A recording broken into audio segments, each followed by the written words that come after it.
तो कैसे हैं आप लोग? चलिए भाई, फटाफट जुड़िए, स्टार्ट करें।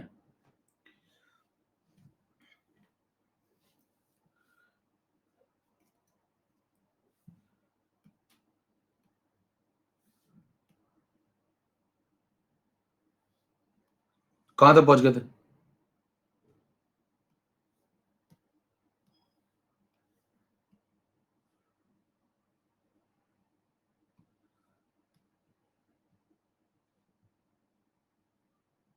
ओके, चलो भाई, पिछली क्लास में हम लोग पहुंच गए थे, क्वेश्चन लगा रहे थे ना। ठीक है, चलिए आगे बढ़ाते हैं इसको।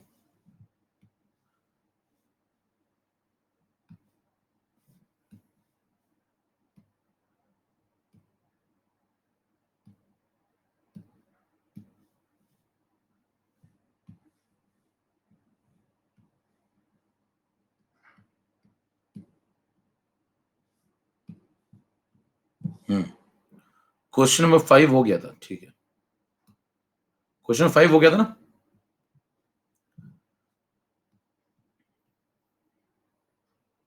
ये हो गया था। चलो 6 नंबर पे आओ। 6 नंबर पढ़ो भाई। ऐप नंबर 2 तक हम लोग पहुंच गए थे, मतलब एक हाइपोथेटिकल रिएक्शन पे भी लगा लिया था। अब चैट हो रही है बंद, फटाफट सब लोग उठा दिखाइए। चैट अब बंद हो रही, काम शुरू। यस,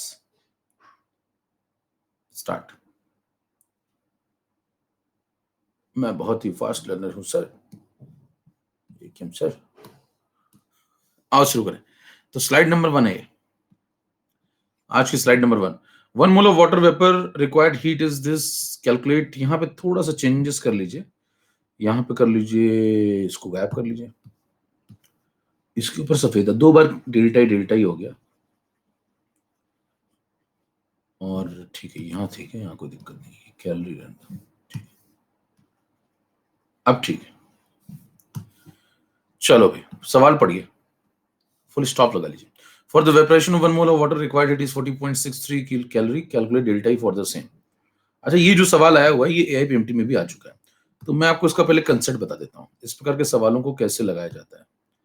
ठीक है, चलिए देखिए जरा ध्यान से। स्लाइड नंबर 1 मान लीजिए आपकी ये है, और आप पढ़ रहे हैं application number 3। Application app number 2 तक हो चुका है, ये मेरे दोस्त ऐप नंबर 3 है।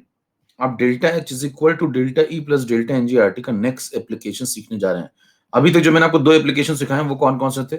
पहला एप्लीकेशन था कंबस्शन ऑफ हाइड्रोकार्बन, और जो दूसरा एप्लीकेशन था सेकंड वाला, वो था किसी हाइपोथेटिकल रिएक्शन पे भी इसको लगा सकते हैं, बशर्ते मैंने आपको लॉजिक बताया था कि रिएक्टेंट और प्रोडक्ट दोनों में से या तो कोई एक गैसियस हो अथवा दोनों गैसियस हो, है ना। ठीक है, अब सुनिए ध्यान से जरा। ये जो तीसरा ऐप है ये है फिजिकल चेंज के ऊपर अप्लाई करिए इसको। मान लीजिए आपको कोई फिजिकल चेंज दिया हुआ है और आपसे कह रहा है किसी फिजिकल चेंज पे इसको अप्लाई किया जाए। ठीक है, फिजिकल चेंज का मतलब समझिए। जैसे मान लीजिए H2O है लिक्विड स्टेट में यहाँ पे, और उससे आप चले गए H2O गैसियस स्टेट में। तो यहाँ आपने 1 मोल H2O लिक्विड लिया, उससे 1 मोल आपने H2O गैसियस बना दिया, ये फिजिकल चेंज है। इसमें देखिए कोई रिएक्शन नहीं हो रही, ये स्टेट चेंज वाला मामला है। तो लिक्विड से आप गैस में चले गए। सवाल है क्या इस पे ये वाली इक्वेशन वैलिड है या नहीं? तो सवाल है, इसका जवाब है यस। इसका जवाब है यस। क्यों? मैंने आपको बताया था दोनों में से कोई एक गैसियस हो अथवा दोनों गैसियस हो। कोई एक गैसियस है, इसका मतलब वैलिड है। डेल्टा एनजी निकाल लेंगे इसका मतलब, और डेल्टा एनजी में किसको कंसीडर करेंगे? गैस के मोल को, तो इसको 1 को कंसीडर करेंगे, यस। माइनस इसको कितना कंसीडर करेंगे? लिक्विड को 0 कंसीडर करेंगे, तो 1 माइनस 0, प्रोडक्ट माइनस रिएक्टेंट, तो ये आंसर कितना आएगा? +1। डेल्टा एनजी की वैल्यू कितनी है? +1।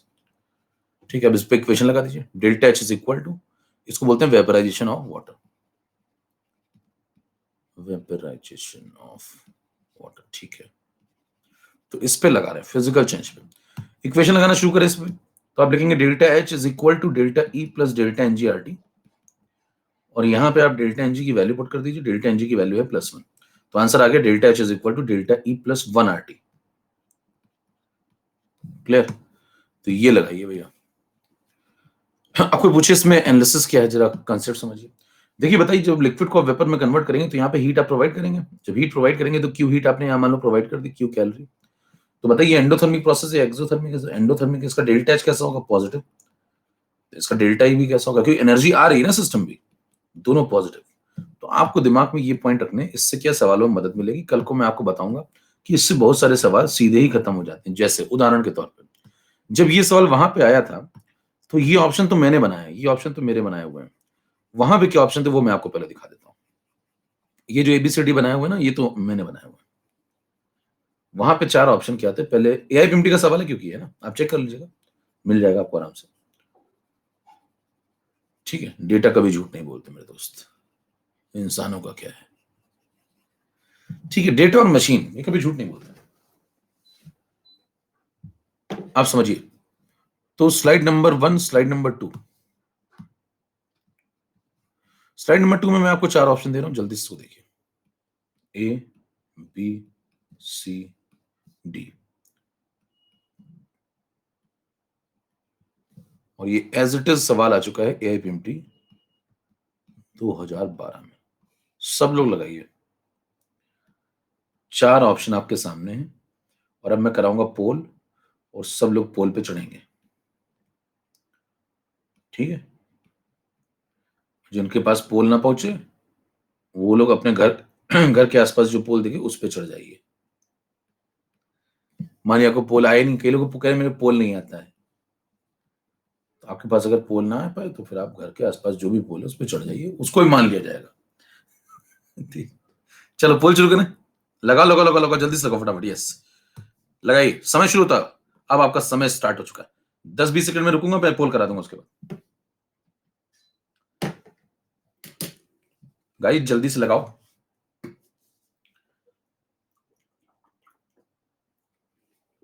पानी पीते रहो, ठंडा ठंडा रहता है, समझ रहे हो। Poll start. As it is सवाल आ चुका है, एज इट इज ऑप्शन थे, यही ऑप्शन थे वहां पे, तो उन्हीं को मैंने आपको दे दिया। चलिए स्टार्ट।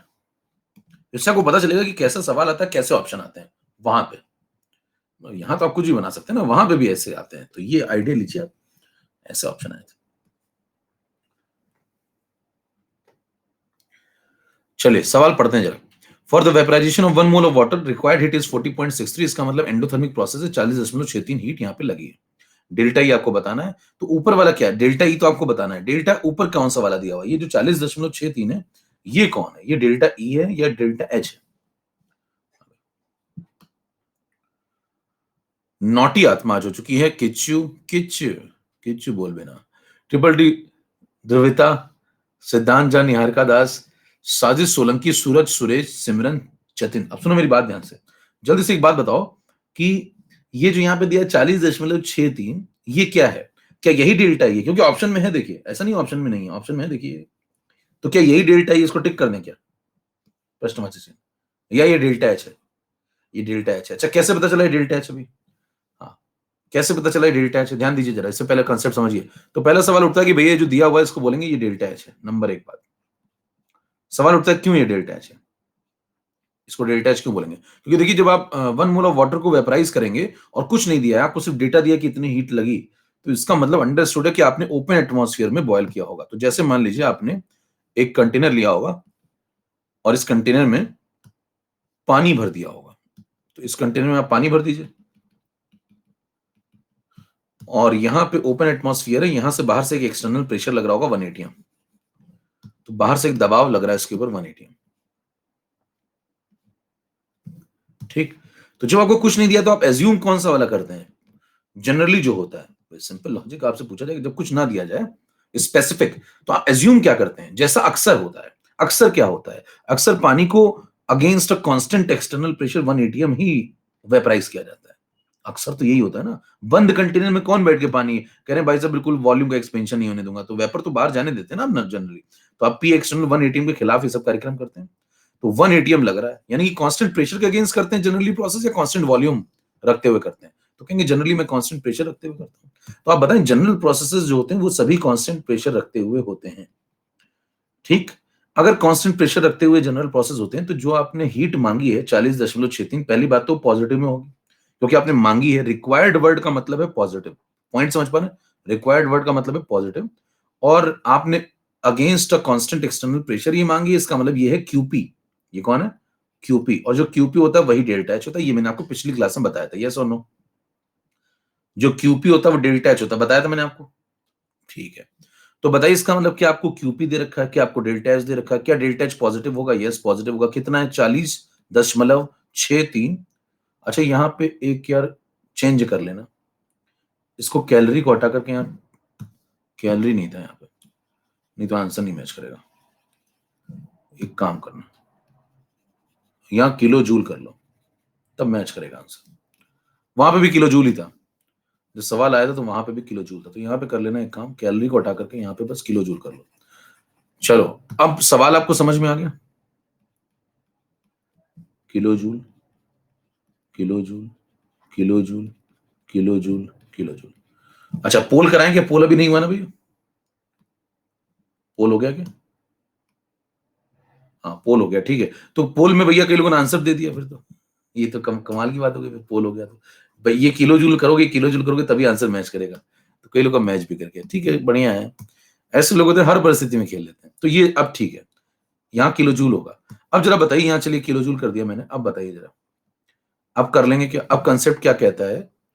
अब कंसेप्ट ये कहता है कि किलो जूल में सब कुछ चलाएंगे भैया, है ना, सब कुछ किलो जूल में चलाएंगे। मतलब गिवन डेटा भी किलो जूल वाला है और आपको सॉल्व भी किलो जूल में करना है। चलो देखें, तो आपको डेल्टा एच तो दे दिया उसने, तो आप लगा दीजिए delta H is equal to delta E plus delta NGRT. Slide number 3 पे आ जाइए। स्लाइड नंबर 3 पे आइए, सवाल लगाना शुरू करें। अच्छा एक और पॉइंट इंपॉर्टेंट, टेम्परेचर के बारे में कोई डिस्कशन नहीं हुआ, वो भी कर लेते हैं। बताइए यहाँ पे टेम्परेचर आपको दिया नहीं जिसकी जरूरत पड़ने वाली है, तो टेम्परेचर जब नहीं दिया तो आप मान के चलेंगे नॉर्मल बॉइलिंग पॉइंट। और नॉर्मल बॉइलिंग पॉइंट वाटर के केस में कितना लगाएंगे आप? देखिए 1 एटीएम के अगेंस्ट सब कुछ चल रहा है, तो 100 डिग्री सेल्सियस यानी कि 373 केल्विन पे कार्यक्रम चल रहा है। ये पॉइंट समझ पा रहे हैं? तो ये अंडरस्टूड बात है। और यहाँ आपने कितने मोल पानी लिया? 1 मोल पानी लिया हुआ। चलिए अब आ जाइए नेक्स्ट स्लाइड पे। 3 नंबर में क्या करेंगे? 3 नंबर में इसको सॉल्व करते हैं पूरा प्रॉपर। H2O आपने लिक्विड स्टेट में लिया, यहाँ पे, यहाँ आपने वेपर स्टेट में लिया। फिर आपसे कहता है delta H is equal to, क्या लिखोगे? तो कहेंगे delta H is equal to delta E plus delta N G R T. Delta N G की वैल्यू 1, तो 1 आर टी। अब हमें डेल्टा एच क्वेश्चन में दिया है, ये आपको मैंने पीछे सिखा दिया है, जिसकी वैल्यू एंडोथर्मिक है, तो मतलब प्लस 40.63। ये प्लस माइनस लगाना आपको बहुत ढंग से आना चाहिए। और डेल्टा ई आपको निकालना है plus 1 into R into T. अब आर की वैल्यू क्या लगाएंगे? आर की वो वाली वैल्यू लगाएंगे जो इससे मैच करे। मतलब ये किलो जूल में, तो आर भी किलो जूल वाला। किलो जूल वाला मतलब 8.314 किस में होता है? जूल में। तो इसमें 1000 डिवाइड करी तो अब किस में आ गया? किलो जूल में। टेम्परेचर कितना लगाएंगे? 373 केल्विन। अब गुणा भाग करिए, आपको आंसर मिल जाएगा। देखिए पूरा नहीं सॉल्व करना होता, आपको आइडिया यहीं से लग जाएगा। 373 और 1000 ये दोनों काटो तो करीब करीब 3 के आसपास बनेगा। देखो 300 का 3 गुना 900 होता है, 300 का 3 गुना 900 होता है, तो उससे 1000 है, तो यहाँ 373 भी तो है, तो करीब करीब 3 गुना बनेगा अप्रॉक्स। तो ये दोनों काट दो, अप्रॉक्स 3 बना। 8 में आप 3 डिवाइड कर दो, पॉइंट वन हटाओ, 8 में आप 3 डिवाइड कर दो, 2 पॉइंट समथिंग। तो ये पूरा सॉल्व होकर 2 के आसपास कुछ बनेगा। और डेल्टा ही निकालना है तो 2 को इधर भेज दो, 40.63 में से 2 माइनस कर दो, तो 38 पॉइंट समथिंग के आसपास कुछ आंसर, यानी कि 38 के अराउंड कुछ आंसर मिल सकता है। समझ में आ रहा है? मैं तो बताइए, आपको अप्रॉक्स निकालने के लिए 4 ऑप्शन दिए हुए थे, क्योंकि देखिए आप ध्यान से देखिए, तो 38 के आसपास सिर्फ एक ही ऑप्शन है। हाँ भाई 38 के आसपास एक ही ऑप्शन है। ये तो काफी दूर है, 43 तो नहीं होगा, माइनस में तो नहीं होगा, और 40 तो नहीं होगा, तो 38 के आसपास एक ही ऑप्शन है, टिक करेंगे, भागेंगे। ये होता है कि मतलब ठीक है, आपने ऑब्जेक्टिव अप्रोच इस्तेमाल करना सीखा है ना। तो आप कहेंगे एग्जैक्ट सॉल्व कर लो, एग्जैक्ट कर लो भैया, एग्जैक्ट। आपको बहुत टाइम मिला हुआ वहां पे, आप बहुत फुर्सत में गए वहां, करें मैं आराम से रेस्ट करके सवाल लगाऊंगा, पूरा लगा के आऊंगा, नहीं तो लोग मुझे ईमानदार नहीं समझेंगे। हालांकि उसका नाम बदल चुका है, ईमानदारी नहीं कहते उसको। ठीक है, अब मुद्दा उठता है कितने लोगों कर लिया था उस तरीके से? समझ में आया? कैलकुलेशन करना नहीं था भैया, ये आए हुए ऑप्शन है, मैं घर से नहीं लाया हूं, आप यकीन मानिए, आप चेक कर लीजिएगा उठा करके। ये सवाल ऐसा एज इट इज, यही ऑप्शन आए थे एज इट इज। कितने कर लिया था इस तरीके से? नहीं करना था। देखिए अब वहां पे घटनास्थल पे ये नहीं करना होता है। मैं आपको बताया था कि आप थोड़ा जे लगाइए। जे कहता है मेरे दोस्त की थोड़ा दिमाग खर्च करिए, और सवाल एक लाइन का ही होता है। सवाल हमेशा से एक लाइन का था, वो आपका कब से इंतजार कर रहा था, देखिए ध्यान से। वो कह रहा था मेरे दोस्त डेल्टा एन जी कैसा है? कह रहे delta N G positive, delta N G positive है। इसका मतलब डेल्टा एच डेल्टा ई से बड़ा होगा। यस। डेल्टा एच कितना है? प्लस 40.63। तो डेल्टा ई कैसा होगा? इससे छोटा। ठीक है। अच्छा डेल्टा एच और डेल्टा ई दोनों पॉजिटिव होंगे, क्योंकि प्रोसेस कैसा है? एंडोथर्मिक। लिक्विड को आप वेपर में कन्वर्ट कर रहे हैं, तो प्रोसेस कैसा होगा? एंडोथर्मिक। तो डेल्टा एच भी पॉजिटिव होगा, डेल्टा ई भी पॉजिटिव होगा। तो पहली बात तो आंसर इसका आएगा पॉजिटिव, और दूसरा आएगा 40.63 से छोटा। अब जरा जे लगाइए और खत्म करिए, चार ऑप्शन देख लीजिए भैया। ये आया हुआ सवाल है, मैं अपने घर से नहीं लाया, देख लीजिए। मतलब आंसर पॉजिटिव होना चाहिए तो क्या इसको काट दूं? आंसर पॉजिटिव होना चाहिए तो इसको काट दूं? और आंसर 40.63 अगर ये है तो 40.63 ये तो नहीं हो सकता। बचे दो ऑप्शन, है ना? और ध्यान ध्यान से देखें तो डेल्टा ही तो 40 से छोटा आएगा, 40.63 से, तो ये भी खत्म हो गया, बचा ये खत्म। हेलो, किधर समझ में आ गई बात? पेन ही नहीं चलाना था। और ये आया हुआ सवाल आप जाके चेक कर लीजिएगा। ऐसा मत सोचिएगा कि भाई साहब इसने ऑप्शन अपने मन से तो नहीं बना दिए कहीं, नहीं, आप जाके चेक कर लेना ना। आपके पास किताबें होंगी, है ना, ऑप्शन वहां मिलते होंगे, आप जाके चेक कर लेना। भरोसा क्यों करो ना, आप तो चेक कर लेना जाके, है ना। एकदम एग्जैक्ट यही ऑप्शन आए थे। क्या बताइए, बिना पेन चलाए भी सवाल लग सकता था? बताइए यहां पे अगर ये सवाल किसी समझदार व्यक्ति के सामने आएगा, वो पेन भी नहीं चलाएगा। कैसे देखना, और तेज तरीका सुनो, ठीक है? देखो यहाँ पे लिक्विड है, वेपर में कन्वर्ट हो रहा है, सुनते हैं ना ध्यान से। बताना मौज है तो कीबोर्ड तोड़ना, पेन ही नहीं चलाएगा। क्या लिक्विड वेपर में कन्वर्ट कर रहे हो? कह रहे हाँ, वेपराइजेशन लिखा है ना। कह रहे इसका मतलब लिक्विड से अगर आप वेपर की तरफ जा रहे हो तो गैसियस मोल बढ़ रहे हैं। यस, गैसियस मोल बढ़ रहे हैं। डेल्टा एन जी पॉजिटिव है। Yes, delta S delta E से बड़ा होगा। Yes, delta E delta S से छोटा होगा। यस, तो इसका जो आंसर आएगा वो इससे तो छोटा ही आएगा। बराबर आ नहीं सकता। बराबर तो तब आता जब डेल्टा एन जी 0 होता। ये बराबर तो आ नहीं सकता, बराबर नहीं आ सकता ना भाई। नेगेटिव आ नहीं सकता क्योंकि एंडोथर्मिक है। दोनों क्रॉस हो गए तो बताइए ये वाला भी क्रॉस हो गया। बराबर आ नहीं सकता, नेगेटिव आ नहीं सकता, बचे दो ऑप्शन। और डेल्टा ही तो छोटा है डेल्टा एस से, तो इससे तो छोटा ही आंसर आएगा। तो बड़ा आ नहीं सकता, खत्म हो गया। टिक करेगा, भागेगा, पेन ही नहीं चलाएगा वो। आप लगे पड़े भाई साहब, मैंने पूरी ईमानदारी दिखाई थी, मेरा होता क्यों नहीं, मैं इतना ईमानदार हूं। दरअसल आप ईमानदार नहीं, आप कुछ और हैं, और आप समझते अपने आप को ईमानदार हैं। दोनों में फर्क होता है, देखिए, होने में और समझने में। Like it. ऐप नंबर 4 पे आइए। ऐप नंबर 4 क्या कहता है मेरे दोस्त? जल्दी से आगे बढ़ते हैं हम लोग फटाफट, बाकी तो आप समझ गए होंगे। बॉम्ब कैलोरीमीटर, अगला एप्लीकेशन है बॉम्ब कैलोरीमीटर। ये एक इंस्ट्रूमेंट होता है, इसके बारे में थोड़ी चर्चा करते हैं जल्दी से। बॉम्ब कैलोरीमीटर क्या कहता है? इसका दूसरा नाम है constant volume calorimeter. Constant volume calorimeter, ठीक है। अब देखिए इसमें क्या कार्यक्रम चलता है। इसमें कार्यक्रम ऐसा चलता है कि इसका नाम देखिए क्या पड़ा है, कांस्टेंट वॉल्यूम कैलोरीमीटर। मतलब इसमें वॉल्यूम कांस्टेंट होता है। तो इसमें करते क्या है, एक कंटेनर लेते हैं, उसको चारों तरफ से बंद कर देते हैं, मतलब लॉक लगा देते हैं एकदम, कील ईल फंसा के एकदम। ऐसा नहीं कि एक्सपेंशन हो पाए, एकदम यहाँ पे देखो कील फंसा देंगे, यहाँ पे भी कील फंसा देंगे भाई साहब, लॉक कर देंगे दीवारों को बिल्कुल। दीवारें चारों तरफ से लॉक हो गई एकदम। चारों तरफ से लॉक होने का मतलब समझ रहे हैं? मतलब ये दीवारें एक्सपेंड नहीं हो सकती, ये दीवारें एक्सपेंड नहीं हो सकती, ठीक है। अब ये दीवारें एक्सपेंड नहीं हुई, ये सिस्टम तैयार किया, यानी कि क्लोज्ड सिस्टम तैयार किया, एकदम क्लोज्ड वॉल्यूम। अब अंदर क्या करते हैं, अंदर एक बॉक्स लेते हैं, इसके अंदर फ्यूल भर देते हैं। तो अंदर यहाँ पे एक बॉक्स लिया, बॉक्स के अंदर एक फ्यूल भर दिया। कोई भी फ्यूल भर सकते हैं जिसका भी आपको कंबशन कराना हो। तो ये मैंने ले लिया फ्यूल। फिर फ्यूल को मैं सप्लाई करूंगा यहाँ से, क्या, O2। जब मैं O2 सप्लाई करूंगा फ्यूल को, तो ये फ्यूल बर्निंग करेगा, कंबशन होगा, कंबशन होगा तो यहाँ से हीट निकलेगी, है ना। एक्सोथर्मिक फिनोमेना होगा ना कंबशन, तो यहाँ से एनर्जी निकलेगी, हीट निकलेगी, तो हीट यहाँ से रिलीज होना स्टार्ट होगी। अब देखिए समझिए जरा, ये जो बाहर आपने ये पूरा दीवारें वगैरह ली, ये एक्सपेंड तो हो नहीं सकती, है ना। ये इस हीट को लेकर के ये एक्सपेंड तो हो नहीं सकती। तो इस हीट से वो क्या करेंगे, एक्सपेंशन हो नहीं सकता। तो वॉल्यूम कैसा है बताओ, कांस्टेंट। तो बताइए इसका नाम वॉल्यूम, कांस्टेंट वॉल्यूम कैलोरीमीटर क्यों पड़ा? क्योंकि वी कैसा है, कांस्टेंट। वी अगर बताना कांस्टेंट है तो डेल्टा वी कैसा है, 0। डेल्टा वी अगर 0 बताना तो पी डेल्टा वी कैसा है, 0।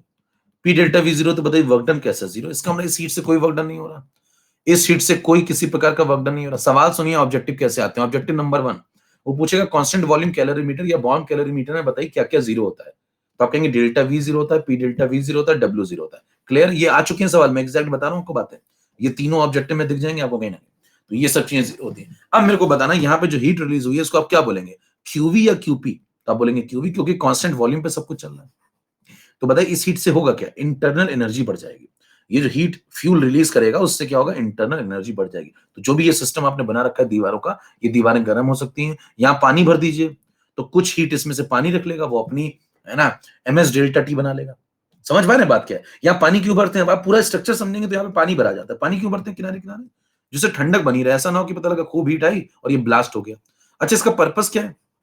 इसका पर्पस ये है कि अगर मैं कांस्टेंट वॉल्यूम रखते हुए इस फ्यूल को जलाता हूं तो क्यूवी की वैल्यू क्या है, क्यूवी की वैल्यू कैलकुलेट करना, ये इसका मकसद है।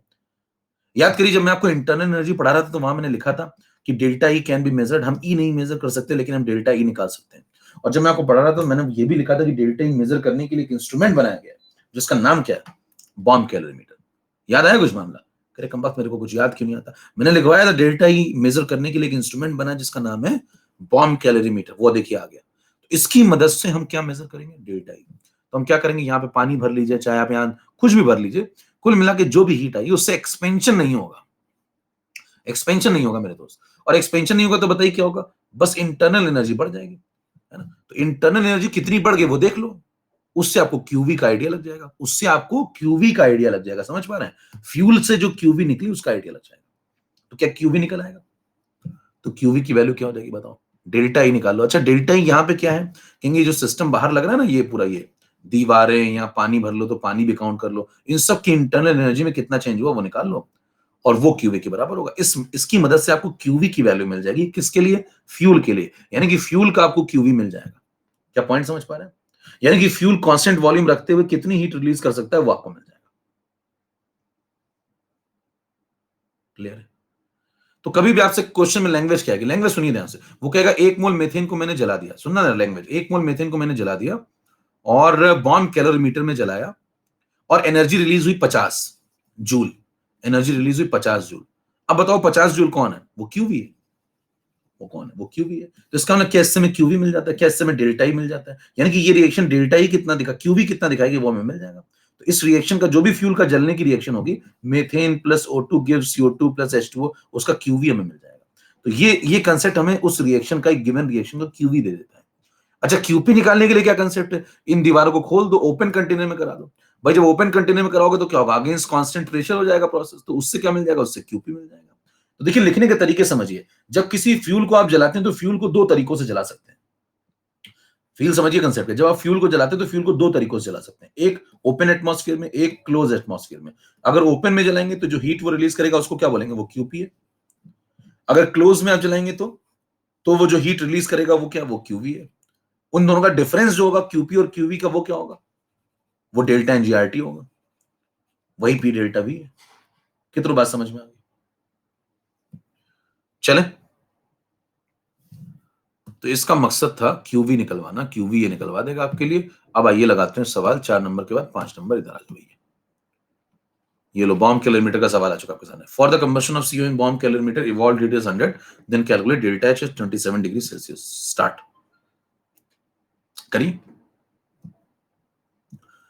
जिसका होता जाए वो लोग फटाफट लिखते जाएंगे पोल चैट के अंदर।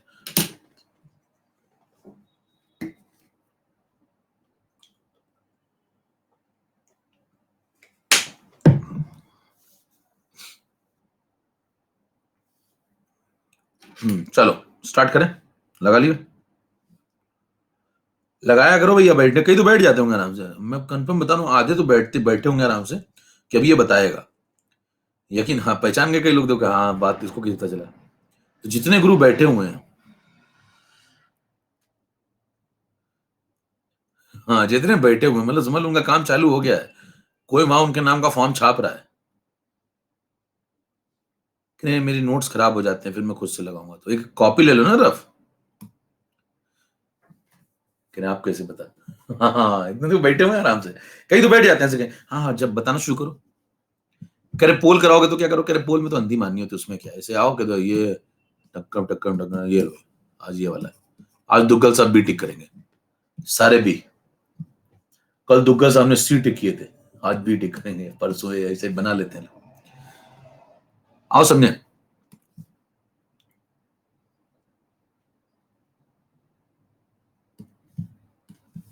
27%। जमाना जब्त होती हुई किच्चू, किच्चू निहार का 10 जीवेज, द ब्लैक पैंथर हमारे बीच में आ चुके हैं। वो आत्मा कहां चली गई? आत्मा कठिन कठिन नाम है। सनियर, इतरा, बी, कनेश, प्रतीक, जे स्टार, एमजे, रनिता, जोश, सुमित तिवारी, राज सिंह। चलो सुनो ध्यान से भैया। देखो सीओ को बॉम्ब कैलोरीमीटर में जब आप जलाएंगे, लैंग्वेज पढ़िए, कंबशन ऑफ सीओ का करते हैं बॉम्ब कैलोरीमीटर में, तो इवॉल्व हीट है, ठीक है। इवॉल्व का मतलब बताना, साइन कन्वेंशन क्या? हीट रिलीज हो रही है तो मतलब एक्सोथर्मिक, तो नेगेटिव साइन कन्वेंशन। तो बताना नेगेटिव साइन कन्वेंशन का मतलब पहली चीज तो ये है क्या? ये क्यूपी है या क्यूवी है? टाइप करना भैया जरा। ये बताओ, ये जो लाइन लिखी है क्यूपी है कि क्यूवी है? जल्दी टाइप करो फटाफट सब लोग। क्या ये क्यूवी है? यस। कैसे पता चला क्यों हुई है? क्योंकि जब आपने सीओ को बॉम्ब कैलोरीमीटर में यानी कि कांस्टेंट वॉल्यूम कैलोरीमीटर में जलाया तो उसने इतनी हीट रिलीज करी, है ना? इतनी हीट रिलीज करी। ठीक है, तो इसका मतलब ये निगेटिव में होगा या पॉजिटिव में होगा? निगेटिव में या पॉजिटिव में बताना। रिलीज करी तो ये 100 निगेटिव में आएगा, मतलब ये डेल्टा ई है या डेल्टा एच है? जल्दी से टाइप करो, डेल्टा एच है या डेल्टा ई है? डेल्टा ई है या डेल्टा एच है?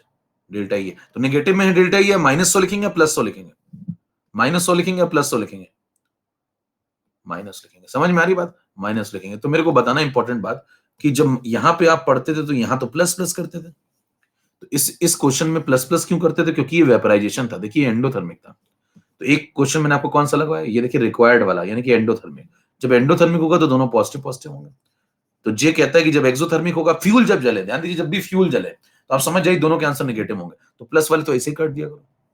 अगर आपका सामान्य ज्ञान थोड़ा ठीक है तो मेरे दोस्त ये वाला और ये वाला तो तुरंत काट दो। फ्यूल जल रहा है, कह दो सीओ जला है, तो भैया सीओ जब जलेगा तो एनर्जी तो रिलीज करेगा ना, ये कहां से आंसर हो जाएंगे? तो सामान्य ज्ञान रखने वाला आदमी दो ऑप्शन पहले काट देता है, और सामान्य ज्ञान यहां रखने वाला आदमी यहां भी ऑप्शन काट देता है, क्योंकि वो कहता है नेगेटिव नहीं हो सकता। तो क्या साइन से काफी कुछ काम हो जाता है? कई बार साइन की क्लैरिटी तो काफी कुछ काम हो जाएगा, हो सकता सवाल ही लग जाए पूरा। तो पहले ये क्लैरिटी रखिए। चलिए आगे बढ़ते हैं। अब मुद्दा ये कि भाई साहब इसमें हो क्या रहा है, आओ देखो। एक कंटेनर लिया आपने और इसके अंदर इसको जलाया। चलो नेक्स्ट स्लाइड में समझते हैं। यहाँ पे सुनो ध्यान से, 6 नंबर पे आ जाओ, यहाँ सही दिखता है थोड़ा। क्वेश्चन नंबर है 7। देखो क्या करोगे, सीओ को जलाओ तो CO plus O2 give CO2, ये रिएक्शन हो जाएगी। इसको बैलेंस कर लो। यहाँ पे वन, जब भी जलाओगे 1 मोल को जलाओगे तो यहाँ गैसियस, यहाँ गैसियस, यहाँ पे गैसियस। इतना क्लियर? फिर आप कहोगे भाई सब आगे बढ़ो जल्दी से फटाफट, तो आप कहेंगे यहाँ पे एनर्जी रिलीज होगी। यस, एनर्जी रिलीज होगी। इसको आपने किस में कराया? बॉम्ब कैलोरीमीटर में। इवॉल्व वर्ड लिखा है इसलिए रिलीज करवा दी, लिखा है ना इवॉल्व वर्ड। ठीक है, वैसे भी एक कंबशन करते हैं तो जनरली एक्सोथर्मिक ही होता है। अब डेल्टा एन जी निकालो जल्दी से। पहली चीज में delta H is equal to delta E plus delta N G RT वाला कंसेप्ट एप्लीकेबल है। यस, क्यों? क्योंकि देखिए सब गैसियस है। मैंने कहा था कोई एक भी गैसियस हो गया तो भी चलेगा। डेल्टा एन जी निकालिए। इधर क्या लिखेंगे? प्रोडक्ट। इधर क्या लिखेंगे? रिएक्टेंट। तो प्रोडक्ट में कौन? 1। रिएक्टेंट में कौन? 2 लोग हैं, 1 और हाफ। सॉल्व कर लें, 1 से 1 कट गया, आंसर आ गया -1/2। डेल्टा एन जी की वैल्यू आ गई। फटाफट फॉर्मूला लगाइए, delta H is equal to delta E plus delta N G R T. अब सवाल पढ़िए। सवाल में जब बॉम्ब कैलोरीमीटर में जलाया तो फिर डेल्टा, ये दिया हुआ डेल्टा ई है ना, बॉम्ब कैलोरीमीटर मतलब ये दिया डेल्टा ई -100। ये साइन कन्वेंशन समझ पा रहे हैं? -100 क्यों लिख रहे हैं यहाँ पे? ठीक है, तो +100 ना लिख देना भैया, नहीं तो 100 में लगा धागा हो जाएगा, चोर निकल के भागा। डेल्टा एन जी कितना? -1/2। ठीक है, अब सवाल है आर कितना लगाएंगे? तो पूछेंगे भैया ये यूनिट क्या रखता है? 100 वाला यूनिट क्या रख के बैठा हुआ? Kilo calorie. तो बताओ 100 वाला अगर किलो कैलोरी यूनिट लेके बैठा हुआ है तो सब कुछ किलो कैलोरी में लगाएं क्या? यस, आर भी किस में लगाएंगे? किलो कैलोरी में। कैलोरी में कितना होता है? 2। इसमें 1000 डिवाइड कर दो, तो 1000 डिवाइड कर दिया, चलिए तो मल्टीप्लाई किया। अब देखो 27 डिग्री का मतलब, 27 डिग्री का मतलब इसमें 273 जोड़ देना सीधे ना, इसमें निपटा देना। पता लगा इसमें सीधे ही लगती है। 300 केल्विन, केल्विन में लगाएंगे ना। सॉल्व करिए इसको भैया। 2 से 2 कट गया, 300 में 1000 डिवाइड होगा तो 0.3 बन जाएगा, तो ये पूरा बन गया 0.3, 0.3 माइनस 0.3, तो -100 -0.3 यानी कि -100.3। चेक कर लीजिए आंसर। कितना समझ में आ गया? ये डेल्टा एच आ चुका है। आंसर की यूनिट होगी वो क्या होगी बताओ? पीछे जो ये दिया था किलो कैलोरी में, आर भी हमने कौन सा लगाया? किलो कैलोरी, तो आंसर भी क्या आएगा? Kilo calorie. चेक कर लिए, सही जवाब आपका पहला। कितनों को समझ में आ गया सवाल? जल्दी से अंगूठा देखिए, नेक्स्ट पे चले। ये गलत है, फटाफट दिखाइए भाई जल्दी से फटाफट। यस, अच्छा कितनों कर लिया था इस तरीके से? कितनों कर लिया था इस तरीके से? नहीं करना था, इस तरीके से नहीं करना था। फिर सुनिए जे क्या कहता है। जे कहता है यही निपटा दो, इसीलिए इसकी जगह छोड़ी थी। देखिए जे की, जे के सम्मान में ये जगह छोड़ी। मान लीजिए सवाल वहां पे आता है, आप कहेंगे साहब ठीक है चलो रिएक्शन देखते हैं जरा। कह रहे कंबस्शन है? कह रहे हाँ कंबस्शन हुआ है। किसका? सीओ का। कहेंगे ओके, यानी कि बताओ एक्सो या एंडो? तो कहेंगे एक्सो। कहेंगे एक्सो का मतलब डेल्टा एच कैसा? नेगेटिव। डेल्टा ई कैसा? नेगेटिव। ठीक है, कहने बताना अगर आप रिएक्शन लिखना शुरू करें तो सीओ की रिएक्शन अगर आप लिखेंगे तो CO plus half O2 give CO2। बस इतना लिख दें, इतने से समझ में आ गया। क्या समझ में आ गया इतने से भैया? कि बताइए यहाँ पे 1 और 1.5 है, यानी कि 1 और हाफ, यहाँ पे सिर्फ 1 है, यानी कि आगे जाने पे क्या हो रहा है? गैस, सब गैसियस लोग हैं, तो आगे जाने पे देखिए गैसियस मोल घट रहे हैं। यहाँ देखो 1 प्लस हाफ है, यहाँ पे 1 ही है केवल, तो यानी कि आगे जाने पे गैसियस मोल घट रहे हैं, यानी कि डेल्टा एन जी नेगेटिव। निकालना थोड़ी पूरा, हर चीज निकाली थोड़ी जाती है, समझा जाता है कुछ। बताइए क्या देखते आपको समझ में आ गया कि आगे जाने पे गैसियस मोल घट रहे हैं? 1.5 से 1 हो गए, यानी कि डेल्टा एन जी कैसा हुआ? Negative. Delta N G negative हो गया तो डेल्टा एच का डेल्टा ई से छोटा होगा, yes. Delta H delta E से छोटा होगा, यस। और दोनों नेगेटिव में होंगे तो पहले तो सवाल में क्या करिए, पहले सवाल में क्या करिए, मान लीजिए 4 ऑप्शन आपके सामने आए। नंबर एक काम क्या है, नंबर एक काम ये है कि मेरे दोस्त जो आंसर नहीं हो सकते, देखिए आंसर दोनों का नेगेटिव में होगा, यस। तो सबसे पहला काम पॉजिटिव को काट दो, तो इसको काटा, दो कट गए, अब बचे दो में से एक ये है और एक ये है, ठीक है। अब डेल्टा एच डेल्टा ई से छोटा होगा। अब बताओ डेल्टा ई कितना है, तो कहेंगे डेल्टा ई तो -100 है, तो डेल्टा एच से छोटा होगा, डेल्टा एच -100 से छोटा होगा, ठीक। अब -100 से बहुत छोटा तो नहीं होगा, करे कितना छोटा होगा, अच्छा करे वो निकाल लो कितना छोटा होता है, कितना गैप होता है दोनों के बीच में, गैप देख लो। Delta N G R T, delta N G कितना है इसका चेक कर लो, 1 से 1 काट दो तो -1/2, और -1/2 आर की वैल्यू क्या लगाओगे, 2/1000, टी की वैल्यू कितनी, 300। सॉल्व नहीं करना होता कुछ, बस आइडिया लीजिए, 2 से 2 कट गया तो ये देखो 0.3 बना, बहुत छोटा सा आ रहा है। क्या delta N G R T बहुत छोटा आ रहा है, यानी कि गैप बहुत कम होगा, आंसर कौन सा पहला, कितनों को समझ में आ गई बात। वहां कैलकुलेशन कम से कम करनी होती है, ये नहीं कि पिले पड़े आप सब लिख डाल रहे हैं। आप देखो ना delta N G R T दोनों के बीच का गैप होता है, तो हमें तो बस गैप देखना, हमें इन दो ऑप्शन में कंफ्यूजन है, 2 काट दिए मैंने पहले, बचे 2 ऑप्शन, 2 में कंफ्यूजन है, मैंने थोड़े ऑप्शन अच्छे बनाए, नहीं तो फिर और आसान ऑप्शन भी आ सकते थे।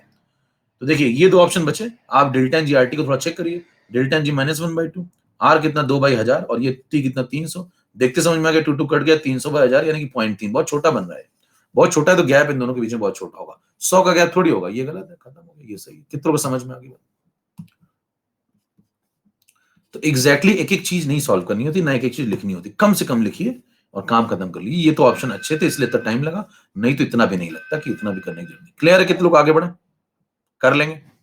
नेक्स्ट क्वेश्चन 6 नंबर 7 नंबर, चलिए इस पे आ जाइए, 7 नंबर पे लगाइए जल्दी से, 8 नंबर क्वेश्चन आपके सामने। क्वेश्चन नंबर 8 लगाना शुरू करिए सब लोग। At 27 degrees Celsius, benzene is burned in bomb calorimeter. Then amount evolved heat is 780. ठीक है, evolved heat during combustion of 39 gram of benzene, 39 gram in open vessel. ठीक है, पढ़ो भी, शुरू करो, स्टार्ट।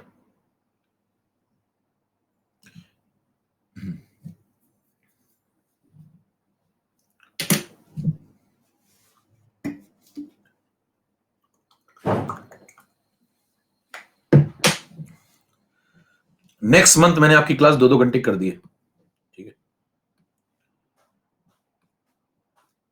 नेक्स्ट मंथ आपकी क्लास 2-2 घंटे की है, तो 2 आवर्स क्लास लगेगी, तो काफी कुछ खींच दिया जाएगा अगले महीने। ये मतलब जानकारी है इसमें, ये नहीं पूछने की लगाएं कि नहीं लगाएं, ये नहीं पूछने की लगाएं कि नहीं लगाएं, मतलब ऐसा थोड़ी पोल थोड़ी करा रहे हैं कि बताओ यस, जिनको अच्छा लग रहा है वो लोग यस टिक करें, जिनको खराब लग रहा है वो लोग नो टिक, बस एक सूचना है, इसको सूचना की तरह लीजिए। सिलेबस भी तो खत्म करना है सही से। अब देखिए अभी तक क्या सिलेबस, ये बताइए मेरे को, अभी तक मैंने आपको जितने टॉपिक करा दिए क्या एकदम परफेक्शन के साथ कराएं कि नहीं कराएं, ये बता दिया आप जरा, एकदम परफेक्शन के साथ कराएं कि नहीं कराएं। 9 से 11 रहेगा टाइम, 9 से 11, ठीक है। तो बस आगे वाले टॉपिक भी आप परफेक्शन के साथ कर लीजिए, इसलिए थोड़ा सा समय अपना बढ़ा लीजिए, है ना। मोक्ष की प्राप्ति बाकी टॉपिक में भी कर लीजिए, सॉलिड करा दूंगा मैं आपको, है ना, एटॉमिक निपटा दूंगा, तो अगले महीने में आपका सॉलिड निपटा दूंगा मैं, थर्मो तो खत्म ही करूंगा, थर्मो सॉलिड और एटॉमिक खींच दूंगा थोड़ा, मतलब पूरा नहीं हो पाएगा तो काफी कुछ तक खींच देंगे। तो थर्मो खत्म होगा, सॉलिड खत्म होगा और एटॉमिक शुरू कर देंगे। स्टेट्स ऑफ मैटर जिसको पढ़ना है वो पढ़ लेना, उसमें 11th वाले में, अभी बाद में पढ़ाएंगे इसमें। तो अप्रैल में आपके मतलब मैक्सिमम कहानी मैं खत्म कर दूंगा। मोल आपका देखिए मैक्सिमम लोगों ने मोल तो यहाँ पढ़ ही लिया है, कुछ ने मोल शायद नहीं पढ़ा, उनके लिए मैं अलग से पढ़ा दूंगा। मैक्सिमम लोगों ने मोल यहाँ पढ़ लिया साइड में।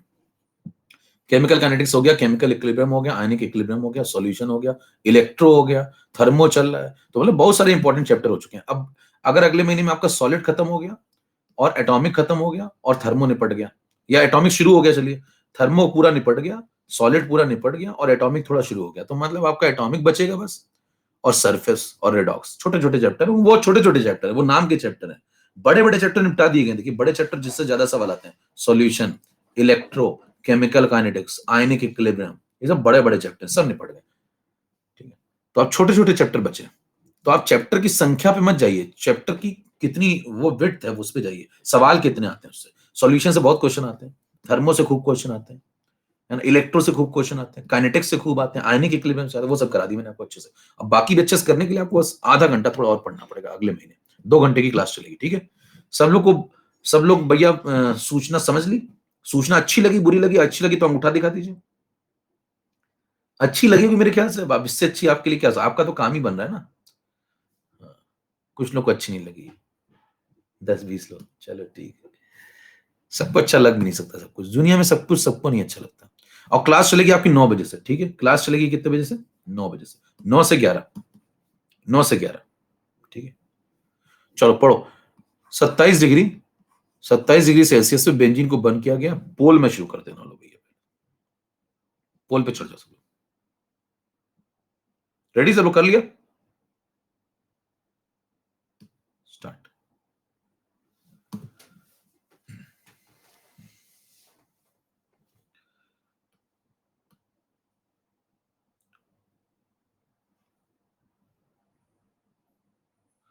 अच्छा, किसी को अगर पैरेलल में मान लीजिए बहुत अच्छा तड़प रही हो कि भाई साहब, तो पैरेलल में रिडॉक्स अभी चल रहा है, देखिए 11th में रिडॉक्स में बस एक लेक्चर बाकी है।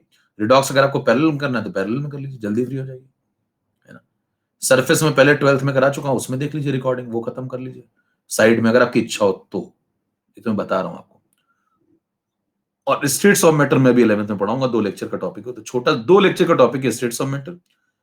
रिडॉक्स मान लीजिए 4 लेक्चर में खत्म होगा, 4 लेक्चर में रिडॉक्स, 2 से 3 लेक्चर में स्टेट्स ऑफ मैटर। और सॉलिड मेन चैप्टर है, सॉलिड और एटॉमिक, बस 2 मेन चैप्टर बचते हैं, सॉलिड एटॉमिक। ये थोड़े से बड़े हैं, सॉलिड थोड़ा बड़ा है, एटॉमिक थोड़ा बड़ा है, बस बाकी तो छोटे छोटे हैं, चवन्नी वाले चैप्टर जल्दी खत्म होंगे फटाफट। किच्चू अनचारी नहीं, सॉलिड इजी नहीं है भैया, कौन कह रहा है सॉलिड इजी है? राज सिंह, विवेक विश्वास, इजी तो कोई नहीं पढ़ने पे आओ तो। यहाँ कराएंगे, अब देखो ये पूछ रहे यहाँ कराओ कि नहीं, यहाँ तो सभी कुछ कराएंगे। किच्चू बोलबे, चलो यहाँ सब कराएंगे। तो इस महीने इसलिए 2 घंटे क्लास लगाई जिससे कि अप्रैल में आपका काफी इंपॉर्टेंट पोर्शन खत्म हो जाए, ठीक है? बस बचा कुछ हम मई में निपटा के नमस्कार कर देंगे आपको। हाँ, सरफेस भी कराएंगे, कराएंगे सब यहाँ। सरफेस मान लीजिए 4 लेक्चर निपटा देंगे, 2-2 घंटे के 4 लेक्चर, ठीक है? सॉलिड की रिकॉर्डिंग किसी ने देखी होगी तो पता चल गया होगा सॉलिड कैसा पढ़ाता हूँ मैं। जाके देख लीजिए रिकॉर्डिंग, सॉलिड आसान वाला नहीं पढ़ाते हैं। डरावनी देखिए, किसने रिकॉर्डिंग देखी? और सब खत्म होने के बाद रिवीजन चालू होगा, यस बिल्कुल। जैसे खत्म कर दूंगा साइड में रिवीजन का एक बैच लगा दूंगा, उसमें पुराने साल के सारे क्वेश्चन लगवाऊंगा आपको, सारे PYQ सीरीज, सारे के चैप्टर की, ठीक है? तो एकदम जुड़े रहिए आप अंत तक, एकदम आपको सब परफेक्ट करा के भेजेंगे एकदम, ठीक है? चलो स्टार्ट करें, मैं काम पे लगे।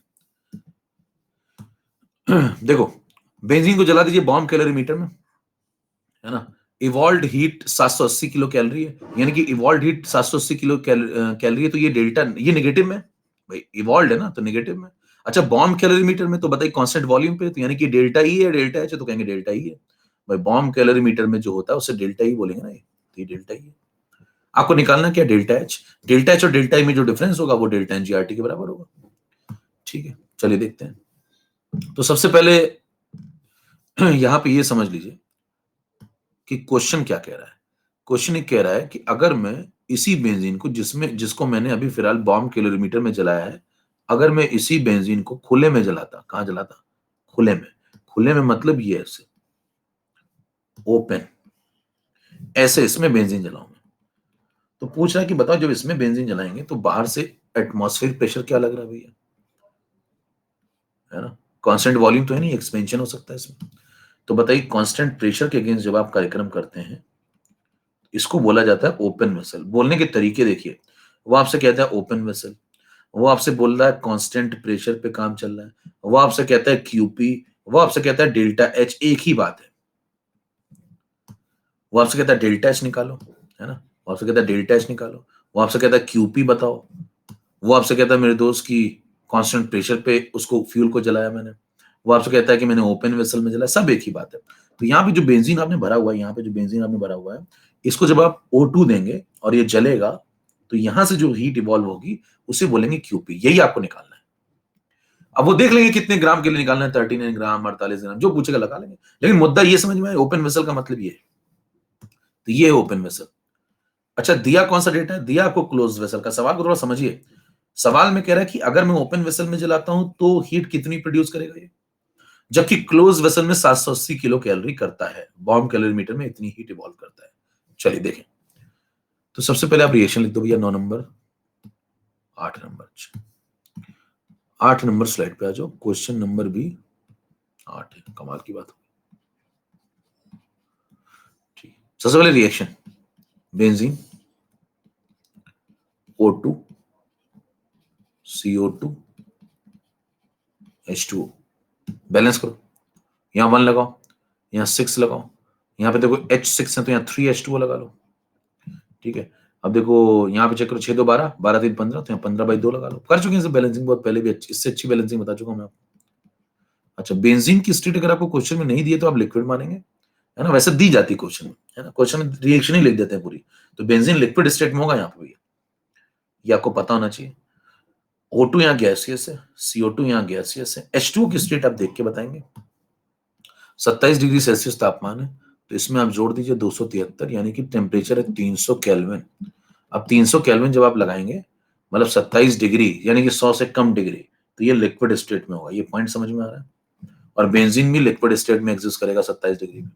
तो ये सब आपको समझ में आना चाहिए पहले तो। और ये कई बार तो रिएक्शन लिख के दे देते हैं, नीट वाले इतने अच्छे हैं कि आपको पूरी ऐसी रिएक्शन लिख के दे देंगे। बहुत बढ़िया लोग हैं, यकीन मानिए आप, एकदम दिमाग पे जोर नहीं डलवाते।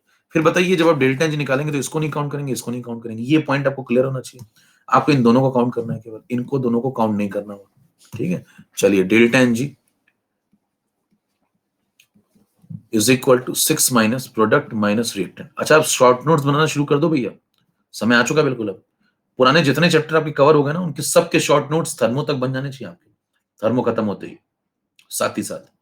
ठीक है, फिर बचे जो नेक्स्ट खेप है वो जैसे आएगी अगले महीने वाली, सॉलिड एटॉमिक, उनके शॉर्ट नोट्स अलग से बना लीजिएगा, बस खत्म आपका काम। सरफेस में बता ही दूंगा, सरफेस रिडॉक्स में बता ही दूंगा, उसमें ज्यादा बड़ा चैप्टर ही नहीं है, क्योंकि छोटे छोटे चैप्टर हैं उसमें, तो आप बता दूंगा क्या क्या लिखना है, मेन मेन पॉइंट। ठीक है, ये हो गया -3/2। अब आगे बढ़िए, delta H is equal to delta E plus delta NG/RT, ये लगा दो भैया। और क्वेश्चन में आप पढ़िए ध्यान से, तो बॉम्ब कैलोरीमीटर वाला डेटा आपको दिया 780 किलो कैलोरी, यानी कि नेगेटिव में होगा क्योंकि इवॉल्व है। तो आपको डेल्टा ही दिया -780, यहाँ लगा दो -780। ठीक है, माइनस डेल्टा एनजी, प्लस लगाओगे तो डेल्टा एनजी की वैल्यू -3/2 है, तो यह माइनस आ जाएगा। डेल्टा एनजी की value -3/2 into are.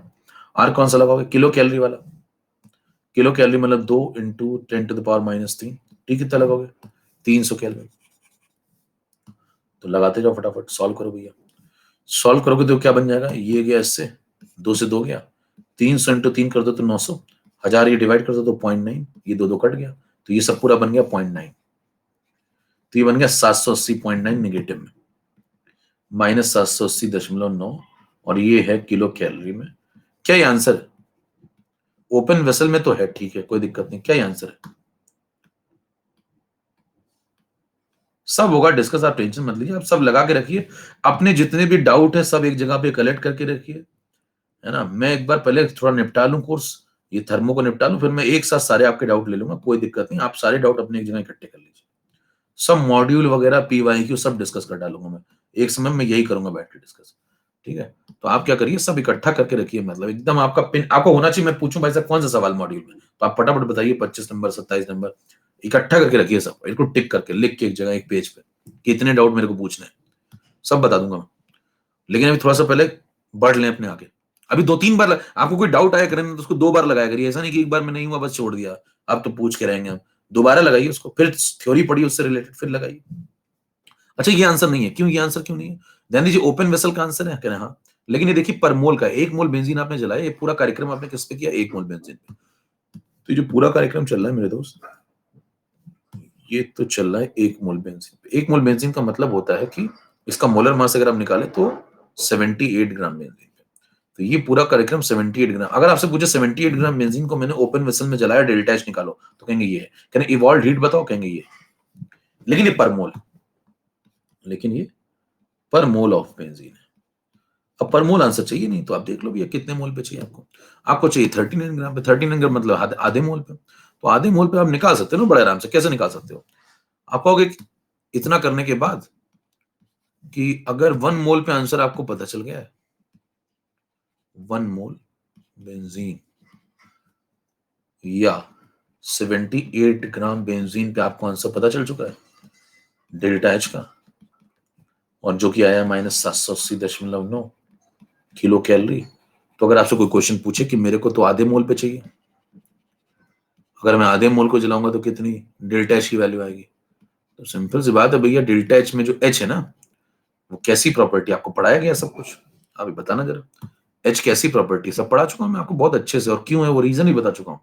Extensive property, H is equal to E plus PV. याद है, मैटर बढ़ाओगे तो पीवी में वी बढ़ जाएगा, मैटर ज्यादा हो जाएगा तो वॉल्यूम कंस्ट्रक्शन का बढ़ेगा, ई भी बढ़ेगा क्योंकि एटम्स मॉलिक्यूल बढ़ेंगे। सब पढ़ा चुका हूं बहुत कायदे से, नोट्स देखिए आप पुराने, क्लासेस देखिए, रिवाइज करिए। एक्सटेंसिव है, एक्सटेंसिव तो एक्सटेंसिव प्रॉपर्टी है। एक्सटेंसिव प्रॉपर्टी का मतलब है अमाउंट पर डिपेंड करती है, अमाउंट पर डिपेंड कर, मैंने बताया ना H is equal to E plus PV, amount पर डिपेंड करती है। इसका मतलब जो अमाउंट को आप आधा करेंगे तो अमाउंट को आप आधा करेंगे हाफ, देखिए हाफ तो किया ना, तो फिर ये भी हाफ हो जाएगी, खत्म, सीधे टिक करेंगे निकालेंगे, ये आंसर है। क्लियर? आपसे पूछा गया था 39 ग्राम का भविष्य क्या होगा, तो ये भविष्य होगा। आपसे पूछता है इवॉल्व हीट कितनी होगी, तो यही होगी, विद साइन आंसर देंगे। इवॉल्व हीट अगर पूछिए, अगर पूछता है अमाउंट ऑफ इवॉल्व हीट बताओ, देखिए इवॉल्व हीट पूछता तो विद साइन आंसर देंगे, रिलीज हो रही है ना तो माइनस क्यू में आंसर देंगे, यही आंसर हो जाएगा। डेल्टा एच पूछता तो ये आंसर हो जाएगा। लेकिन अगर पूछता कि अमाउंट बताओ, क्वांटिटी, मान लो वर्ड लिखता है मेरे को क्वांटिटी बताओ, तब आप मैग्नीट्यूड देखेंगे। कितने लोगों को समझ में आ रही बात क्या बोल रहा हूं? जब तक वो ये नहीं बोलता क्वांटिटी वर्ड, तब तक आपको निगेटिव में आंसर देना है। समझ में आ रही बात? तो निगेटिव में आंसर क्यों देना, समझ में आ रहा है? क्योंकि एनर्जी रिलीज हो रही है, डेल्टा एच निगेटिव है, तो आप निगेटिव में आंसर देंगे। जब वो बोलेगा क्या, अच्छा ये सब किलो कैलोरी में आंसर है भैया, इतना तो समझिएगा। जब बोले क्वांटिटी, तब जाके आप यहां लिख दे मैग्नीट्यूड, क्वांटिटी, ऐसे वर्ड यूज करें, क्वांटिटी बताओ, मैग्नीट्यूड बताओ, मेरे को सिर्फ अमाउंट दे दो, तब फिर आप वो काम करें, पॉजिटिव वाला मैग्नीट्यूड। क्लियर? समझ में आ गई बात? तो ये क्लैरिटी आ रही है क्या इसमें आपको? ये कंसेप्ट भी समझ में आ गया आपको कि एक्सटेंसिव वाला कंसेप्ट क्या चलता है ना, ये क्लैरिटी भी आ गई। तो ये गलती लोग करते हैं, डिवाइड नहीं करते। अब देखिए वहां घटनास्थल पे इतना नहीं करें, एक मिनट रुकना जरा भाई।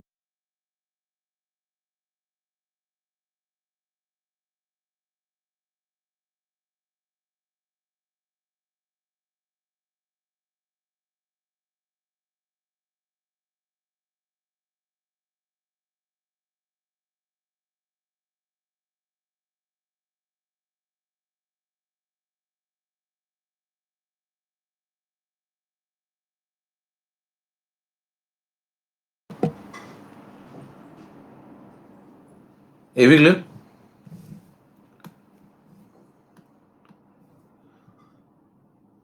पील जाएंगे एकदम कॉल पे कॉल करने पे, भाई साहब गजब लोग हैं एकदम।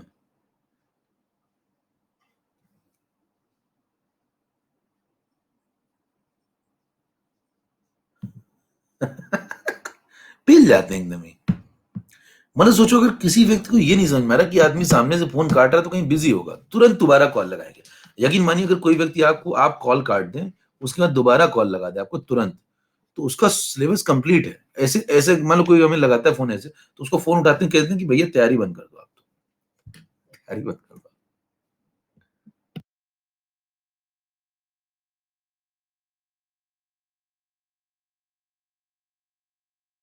दो। चलिए आगे बढ़ते हैं। क्या आपका हो गया है? मैं पहले कहता हूं कि आपका मतलब हो गया है। आप तैयारी तो बंद कर दीजिए, कुछ और काम शुरू कर दीजिए, क्योंकि जिसका सामान्य ज्ञान इतना कमजोर है वो कैसे पढ़ लेगा भाई? सामान्य ज्ञान थोड़ा बहुत तो होना चाहिए। कहने प्लम्बर की तैयारी शुरू करो, तो प्लम्बर बन जाओ, मेरे घर के सारे नल ठीक कर दोगे क्या? देखिए बेंजीन को जब आप जलाएंगे बम किलोमीटर में, तो आप देखिए वहां सवाल जब आता है तो सवाल में ज्यादा नहीं करना होता, बस इतने पे सवाल खत्म हो जाता है, यहीं पे खत्म हो जाता है। इतना थोड़ी बैठ के ये सब लिखोगे फालतू में, सवाल तो यहीं खत्म हो जाता है। देखो ये रिएक्शन लिखी, एक लाइन ये हो गई, दूसरी लाइन में ये आ गया, तीसरी में तो आपका आंसर ही आ गया ये, और ये पर मोल पे आया, तो आधे मोल पे पूछा तो उसमें डिवाइड बाय 2 कर दो, एक्सटेंसिव प्रॉपर्टी, खत्म सवाल। भाई एक मोल पे ये आंसर है तो आधे मोल पे क्या होगा, बाई 2 कर दो, खत्म हो गया, आंसर आ गया। उसके आगे ये सब कहानी लिखी थोड़ी जाएगी, ये तो मैं आपको समझा रहा हूं। तो क्या सवाल देखिए, एक लाइन, दो लाइन, तीन लाइन, और चौथी में तो आंसर ही आ जाता है। इसको आधा करना था बस, पर मोल की जगह आधे मोल पे निकालना था। क्लियर है? चले आगे नेक्स्ट पॉइंट पे, अंगूठा दिखाई फटाफट, ए भी सब सही चल रहा है, चले आगे बढ़े।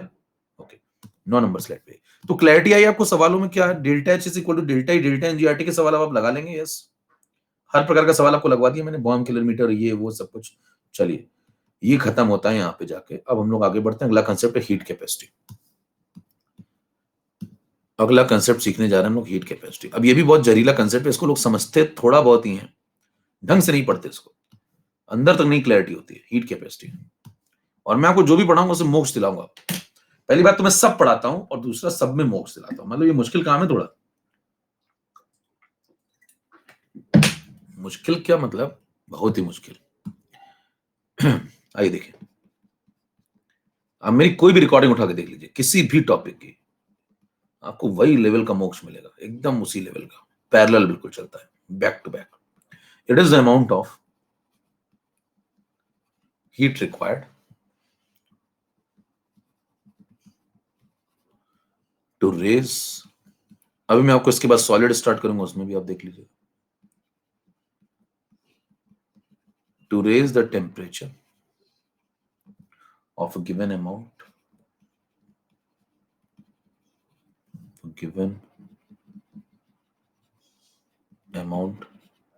of substance by 1 degree or 1 Kelvin। ठीक है, क्या कह रहा है? ये हीट का अमाउंट है जिससे कि हम किसी एक दिए हुए गिवन अमाउंट ऑफ सब्सटेंस, जरा इसको लाइन को ध्यान से पढ़िए, ऑफ कितने अमाउंट का? गिवन अमाउंट, कोई भी गिवन अमाउंट हो सकता है, बाई 1 डिग्री 1 केल्विन। मतलब आपके पास एक सब्सटेंस आ गया है ना, हीट कैपेसिटी थोड़ा समझिए, आपके पास एक सब्सटेंस आ गया। पहली चीज तो हम सब्सटेंस की बात कर रहे हैं। पहली चीज तो हीट कैपेसिटी डिफाइन किसके लिए होती है? सब्सटेंस के लिए, है ना, किसी रिएक्शन के लिए नहीं डिफाइन होती है। मुद्दा समझिए जरा। अभी तक जो आप पढ़ रहे थे वो क्या थे? ये देखिए क्या थी, ये रिएक्शन थी, ये केमिकल चेंज था। इसके पहले जो आप पढ़ रहे थे वो क्या था? जैसे ये सवाल आपने लगाया, ये केमिकल चेंज है, देखिए कंबस्शन। इसके पहले जो आप पढ़ रहे थे वो क्या था बताना? इसके पहले आपने ये सवाल लगाया, ये फिजिकल चेंज है। अब आप क्या पढ़ रहे हैं? अब आप केमिकल चेंज फिजिकल चेंज नहीं पढ़ रहे, पढ़ चुके, हो गया। अब हम लोग प्रोसेस पढ़ रहे हैं। ध्यान दीजिए, जब प्रोसेस पढ़ेंगे तो एक कंटेनर लेंगे, कंटेनर में कोई आइडियल गैस भर देंगे, उसको आइसोथर्मली एडियाबैटिकली कुछ कराएंगे, एक्सपेंशन कंप्रेशन। तो वहां पे जब आप एक आइडियल गैस एक कंटेनर में भर देंगे तो वो एक सब्सटेंस है। वो क्या है? वो एक सब्सटेंस है। एक आइडियल गैस हमने ले ली CO2, तो वो क्या? एक सब्सटेंस है, उसकी हीट कैपेसिटी डिफाइन होगी। यस, तो सब्सटेंस की हीट कैपेसिटी डिफाइन होती है, रिएक्शन की नहीं डिफाइन होती। समझ में आ रही बात? तो यहां पे देखिए वर्ड क्या यूज किया गया। आप एक सब्सटेंस लीजिए, जैसे आप पानी ले लीजिए, पानी भी क्या? एक सब्सटेंस है। आप पानी लेके बैठ गया भाई साहब, कितना? कह रहे कितना? कह रहे जितनी आपकी इच्छा हो। कह रहे 20 ग्राम ले सकते हैं? कह रहे हाँ। कह रहे 40 ले सकते हैं? हाँ। कह रहे क्या करोगे फिर? कहेंगे 20 ग्राम मान लो आपने पानी ले लिया। अब 20 ग्राम पानी ले लिया, उससे पूछा भाई साहब तुम्हारा टेम्परेचर 1 डिग्री से बढ़ाऊंगा, जितना है उससे 1 डिग्री बढ़ाऊंगा, 1 डिग्री बढ़ाने के लिए तुम कुछ हीट मांगोगे? कह रहे हाँ। कह रहे जितनी हीट तुम मांगोगे वही तुम्हारी हीट कैपेसिटी है। हेलो, क्लियर है? ठीक है। अच्छा, क्या 20 ग्राम की जगह मैं 40 ग्राम पानी ले सकता हूं? हाँ बिल्कुल ले सकते हैं। 40 ग्राम का टेम्परेचर अगर 1 डिग्री से बढ़ाऊंगा तो वो भी हीट मांगेगा, वो जितनी हीट मांगेगा वो उसकी हीट कैपेसिटी है। क्या दोनों अलग अलग होंगे? यस, क्योंकि एक 20 ग्राम पानी है, एक 40 ग्राम पानी है, एक इतना सा पानी है, और एक भैया इतना पानी है, एक और मान लो इतना पानी हो, तो क्या सबको बराबर 1 डिग्री बढ़ाने के लिए बराबर हीट लगेगी? नहीं, इतने पानी को कम लगेगी, मैटर कम है, इतने पानी को ज्यादा लगेगी, इतने पानी को और ज्यादा लगेगी। यानी कि हीट कैपेसिटी अमाउंट पे डिपेंड करती है। यस, करती है, अमाउंट पे डिपेंड करती है, मतलब एक्सटेंसिव है। यस, कितने समझ में आ रही बात क्या बोल रहा हूं? क्लियर? तो बताइए, मुद्दा ये है कि बताओ ये कैसी प्रॉपर्टी, तो क्या बोलेंगे आप? एक्सटेंसिव है। ओके, करें और बताओ, यूनिट बता दो भैया, इसकी यूनिट क्या होगी? तो आप कहेंगे यूनिट में आपने क्या क्या करा है? आपने हीट प्रोवाइड करी है। करें हाँ, तो जूल में दिए मान लो। कह रहे क्या करने के लिए दिए? 1 डिग्री बढ़ाने के लिए दिए, तो पर केल्विन लगा दो, इसको ऐसे लिख दो। ठीक है, अच्छा चलिए भाई, नेक्स्ट पॉइंट आपसे कहता है इसका एक और सब चीज सिखाओ। आपने जिंदगी में एक और चीज पढ़ी होगी, अब थोड़ा गहराई में चलेंगे, धीरे धीरे सुनते जाइए, बेसिक बातें पहले। 10 नंबर पे आइए। 10 नंबर में कहता हूं इस हीट कैपेसिटी के बाद एक टर्म और आप जिंदगी में पढ़ते होंगे, स्पेसिफिक हीट कैपेसिटी पढ़ते हैं? कह रहे हाँ, स्पेसिफिक हीट कैपेसिटी पढ़ते हैं। कह रहे ये क्या होता है भैया? कह रहे ये भी हीट कैपेसिटी है।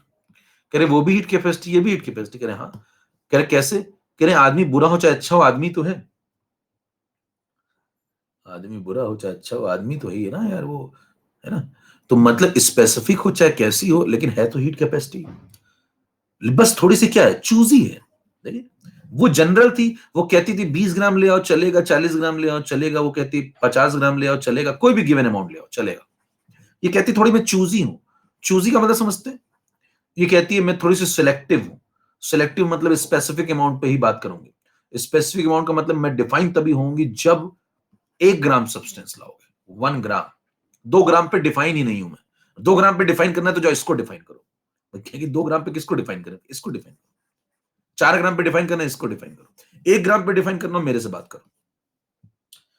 हेलो, जीवित है भैया सब लोग? चलिए देखिए, अब मैं आपको डेफिनेशन लिख रहा हूं। पहले पहले एक एक करके हम लोग डेफिनेशन निपटा लेते हैं। It is the amount of, फिर हम लोग गहराइयों में चलेंगे, गहराइयों में खो जाएंगे। It is the amount of heat required.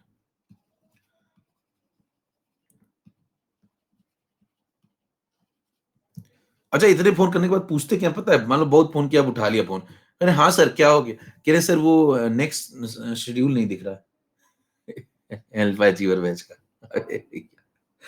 मतलब भाई साहब 5 कॉल करके आदमी ये पूछ रहा है कि नेक्स्ट शेड्यूल नहीं दिख रहा। अबे जब बनेगा तो दिख जाएगा। इतना देख के क्या कर लोगे तुरंत? मतलब यार कसम से, मतलब कभी कभी मुझे लगता है कि धरती पे आईक्यू की इतनी कमी हो गई है, सामान्य ज्ञान एकदम ही खत्म होता जा रहा है। हर महीने यही पूछते हैं कि सर नेक्स्ट वाला दिख नहीं रहा है। अब देखिए ग्रुप में पिले रहते हैं, अब बन जाएगा दिख जाएगा, क्यों तबाह हो रहा है? नेक्स्ट वाला नहीं दिख रहा है सर, बाकी का वो 3 लेक्चर बचे वो कब होंगे सर? फिर घर में जाकर बताते हैं मैंने आज सर से एक सवाल पूछा। अब ये नहीं बताते ये पूछा, करे मैंने सर से एक सवाल पूछा आज। करे अच्छा, करे बढ़िया, इसका मतलब पढ़ रहे हो? हाँ हाँ देखो पढ़ रहे हो ना, फोन सवाल पूछ लेता हूँ।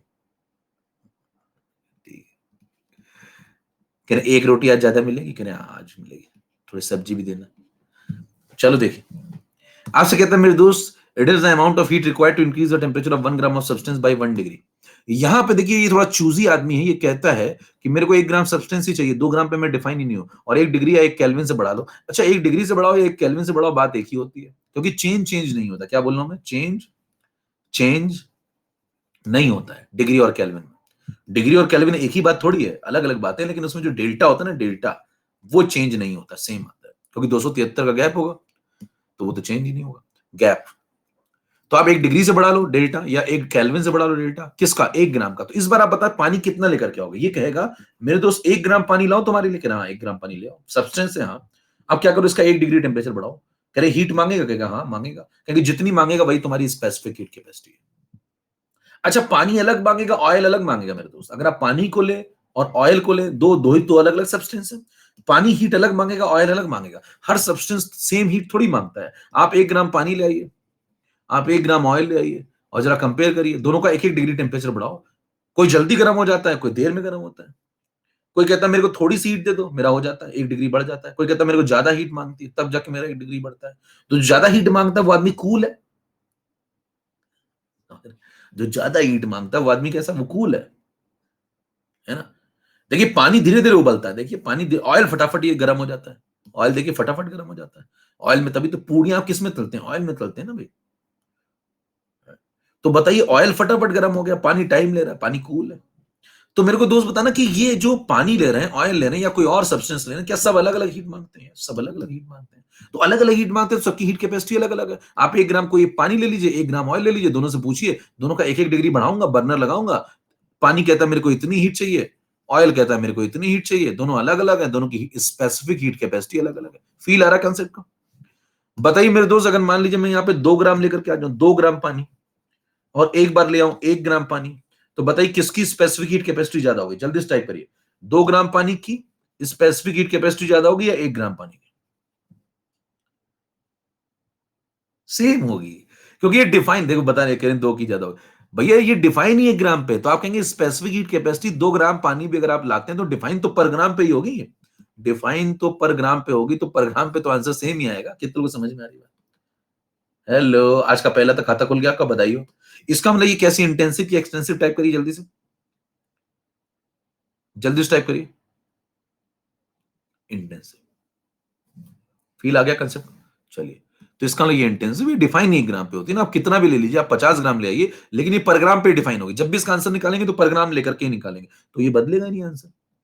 तो ये इंटेंसिव है, इसको अमाउंट से मतलब नहीं है। यूनिट बता दो भैया, यूनिट, तो यूनिट कहेंगे ऊपर जूल में हीट दी है और पर ग्राम को दी है तो पर ग्राम लगा लो नीचे, एक केल्विन बढ़ाया है तो पर केल्विन लगा लो, ऐसे भी लिख सकते हैं जूल ग्राम इनवर्स केल्विन इनवर्स, ये भी ठीक है, ये भी ठीक है, ये भी ठीक है, इंटेंसिव। क्लियर, नेक्स्ट पे चल, इतना क्लियर सबको, फटाफट मुड़ा दिखाई। नेक्स्ट तीसरा, धीरे धीरे गहराइयों में खो जाऊंगा, समझ पा रहे हैं? तो मतलब धीरे धीरे कंसेप्ट बनाइए, धीरे धीरे, है ना, धीरे धीरे प्यार को बढ़ाना है, आखिरी में लेकिन गुरु हद से गुजर जाना है, आखिरी में क्या करना है वो मुद्दा होता है, अंत कैसा हुआ, पहले धीरे धीरे खेल रहा है, कभी देखिए अभी मोलर हीट कैपेसिटी, आखिरी में देखिए एकदम हद से गुजर जाएगा, इतने कंसेप्ट दे दूंगा कि मतलब आप लबरेज हो जाएंगे कंसेप्ट से। मोलर हीट कैपेसिटी, अब मोलर हीट कैपेसिटी क्या कहते हैं, डेफिनेशन पे पहले थोड़ा फील लेते हैं इसका भी। It is the amount of, is the amount of heat required to raise the temperature, to raise या to increase, लिख लो आसान भाषा, to increase the temperature। अब ये भी चूजी है, कोई पूछे भाई साहब ये क्या है, हीट कैपेसिटी, कह रहे हाँ ये भी हीट कैपेसिटी है, आदमी अच्छा हो बुरा हो कैसा हो लेकिन है तो आदमी ना, तो ये भी हीट कैपेसिटी है, कह रहे कैसी, कहते थोड़ी चूजी है, बस सिलेक्टिव है थोड़ी सी, कहते किस पे बातें करती, कहती पर मोल पे बातें करती है, समझ पा, थोड़ा चूजी है बस, है तो वही ना।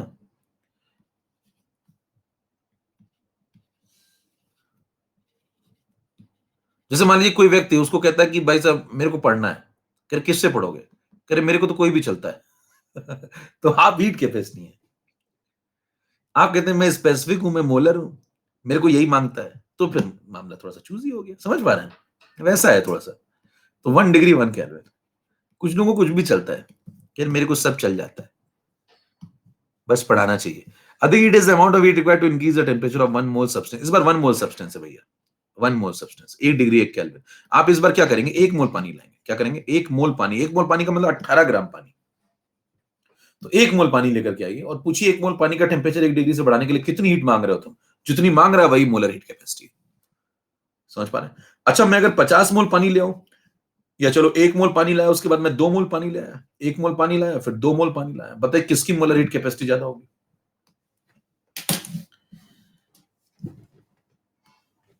है किसकी ज्यादा होगी, दोनों की सेम होगी, क्योंकि ये पर मोल पे डिफाइन है, आप 2 मोल भी लाओगे तो पर मोल पे डिफाइन होगी, समझ में आ रही, बस सेम आंसर आएगा। फील आ रहा, इंटेंसिव है एक्सटेंसिव है, जल्दी से बताइए, तो आप कहेंगे इंटेंसिव, भाई समझ में आ गई बात, इंटेंसिव है, इंटेंसिव है तो यूनिट बता दो फटाफट, फिर और आगे कंसेप्ट करते हैं, इंटेंसिव है, अच्छा यूनिट क्या होगी, जूल में हीट दी, मान लो पर मोल पे दी तो पर मोल पर केल्विन बढ़ाया तो पर केल्विन, तो इसको ऐसा लिख दीजिए जूल पर मोल पर केल्विन। ओके आगे बढ़ जाओ भैया, आगे बढ़ोगे तो थोड़ा इसको समझना शुरू करते हैं और अंदर कि कंसेप्ट क्या है इसमें। देखिए सबसे पहले कंसेप्ट समझने के लिए हीट कैपेसिटी पे, अच्छा तीनों क्या है, कोई पूछे तीनों क्या है, कहेंगे तीनों हीट कैपेसिटी है, करे पता कैसे चलेगा कौन सी वाली दी, मान लो उसने लिख दिया सवाल में कि पानी लिया मैंने, पानी की हीट कैपेसिटी इतनी है 20 है, तो कहेंगे भैया उसके आगे यूनिट भी तो दोगे, हाथी घोड़े रथ कुछ लगाओगे ना, करे अगर तुमने लगाया उसके आगे जूल पर केल्विन तो मैं समझ जाऊंगा ये वाली दी, अगर तुमने लिखा हीट, देखिए अगर वो कहता है क्वेश्चन में हीट कैपेसिटी दी है तो हीट कैपेसिटी तीनों है, ध्यान दीजिए हीट कैपेसिटी तीनों है, ऐसा नहीं कि ये हीट कैपेसिटी नहीं ये भी है, तो कहता है पानी की हीट कैपेसिटी मान लीजिए इतनी है, तो अगर उसने यूनिट लगाई उसके आगे जूल पर ग्राम पर केल्विन तो इसका ये वाली दी है, अगर उसने लगाई जूल पर मोल पर केल्विन तो इसने ये मतलब है, क्लियर है मामला।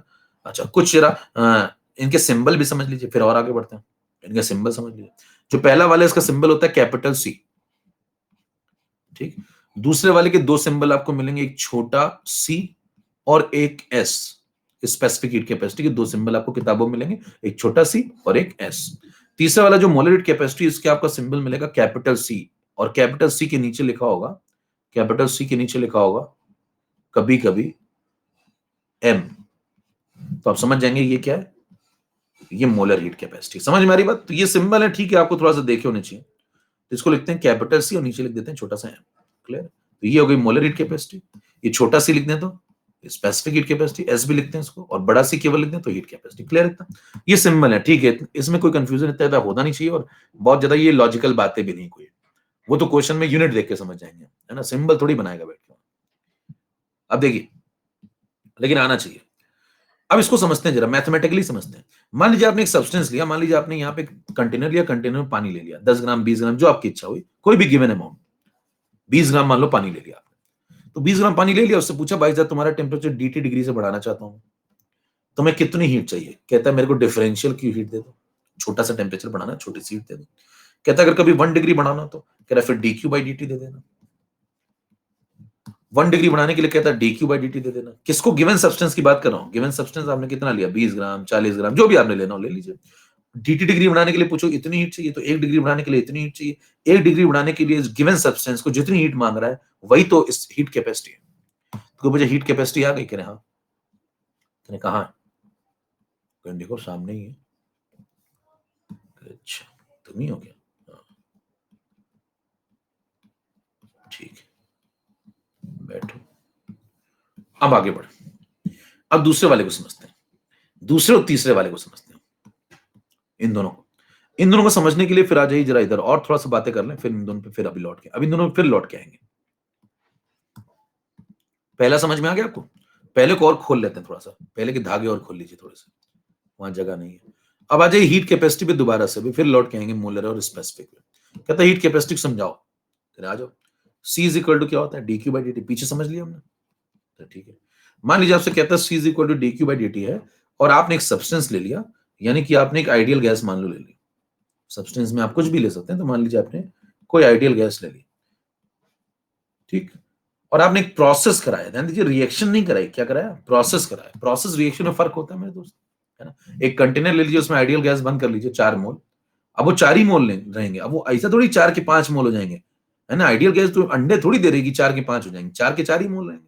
तो आपने 4 मोल आइडियल गैस एक कंटेनर बंद कर दिया। अब आप बंद कंटेनर में वहां पे हीट सप्लाई करना शुरू करो, उसका टेम्परेचर 1 डिग्री से बढ़ा दो, तो हीट कैपेसिटी डिफाइन हो जाएगी। समझ में आ रही बात? तो हम लोग क्या पढ़ रहे हैं बताना, प्रोसेस। इसके पहले जो हम लोग पढ़ते थे वो क्या पढ़ते थे? इसके पहले हम लोग ये सब क्या पढ़ते थे? ये रिएक्शन थी।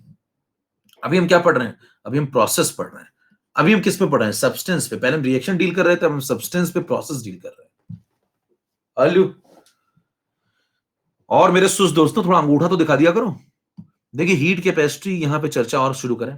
जैसे मान लीजिए आपने विभिन्न प्रोसेस कराए, सपोज आपने कहा कि मैं सबसे पहले जो प्रोसेस कराना चाहता हूं सर आइसोथर्मल प्रोसेस है, मैं बहुत ही फास्ट लर्नर हूं सर, आइसोथर्मल प्रोसेस। अब मान लो आपने आइसोथर्मल प्रोसेस कराया, कहता है हीट कैपेसिटी डिफाइन करो इसके लिए। कहता है इसके लिए हीट कैपेसिटी डिफाइन करो, इस प्रोसेस के लिए। एक सब्सटेंस ले लिया, आइडियल गैस ली, उस पे आइसोथर्मल प्रोसेस कराओ और हीट कैपेसिटी उसकी डिफाइन करो। आ जाओ, फिर सी क्या होता है लिखा ऊपर, पढ़ लो। बताइए आइसोथर्मल का मतलब क्या होता है? T constant. T constant, T constant मतलब डिफरेंशियल टी जीरो। अच्छा सी क्या होता है? dQ/dt। मान लो आपने 4 जूल हीट दी, 5 जूल हीट दी। आइसोथर्मल प्रोसेस का मतलब जान चली जाए लेकिन टेम्परेचर नहीं बदलने दूंगा। जान चली जाए मेरे दोस्त लेकिन टेम्परेचर नहीं बदलने दूंगा। कह रहे कहा इनिशियल और फाइनल पे नहीं बदलने दोगे? कहेंगे नहीं, कभी नहीं बदलने दूंगा, छोटा सा डिफरेंशियल टी भी नहीं बदलने दूंगा।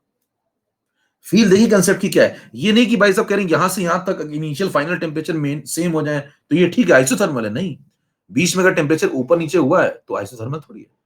छोटा सा डिफरेंशियल टी भी नहीं चेंज होने दूंगा, वो भी जीरो। डिफरेंशियल टी भी जीरो होना चाहिए।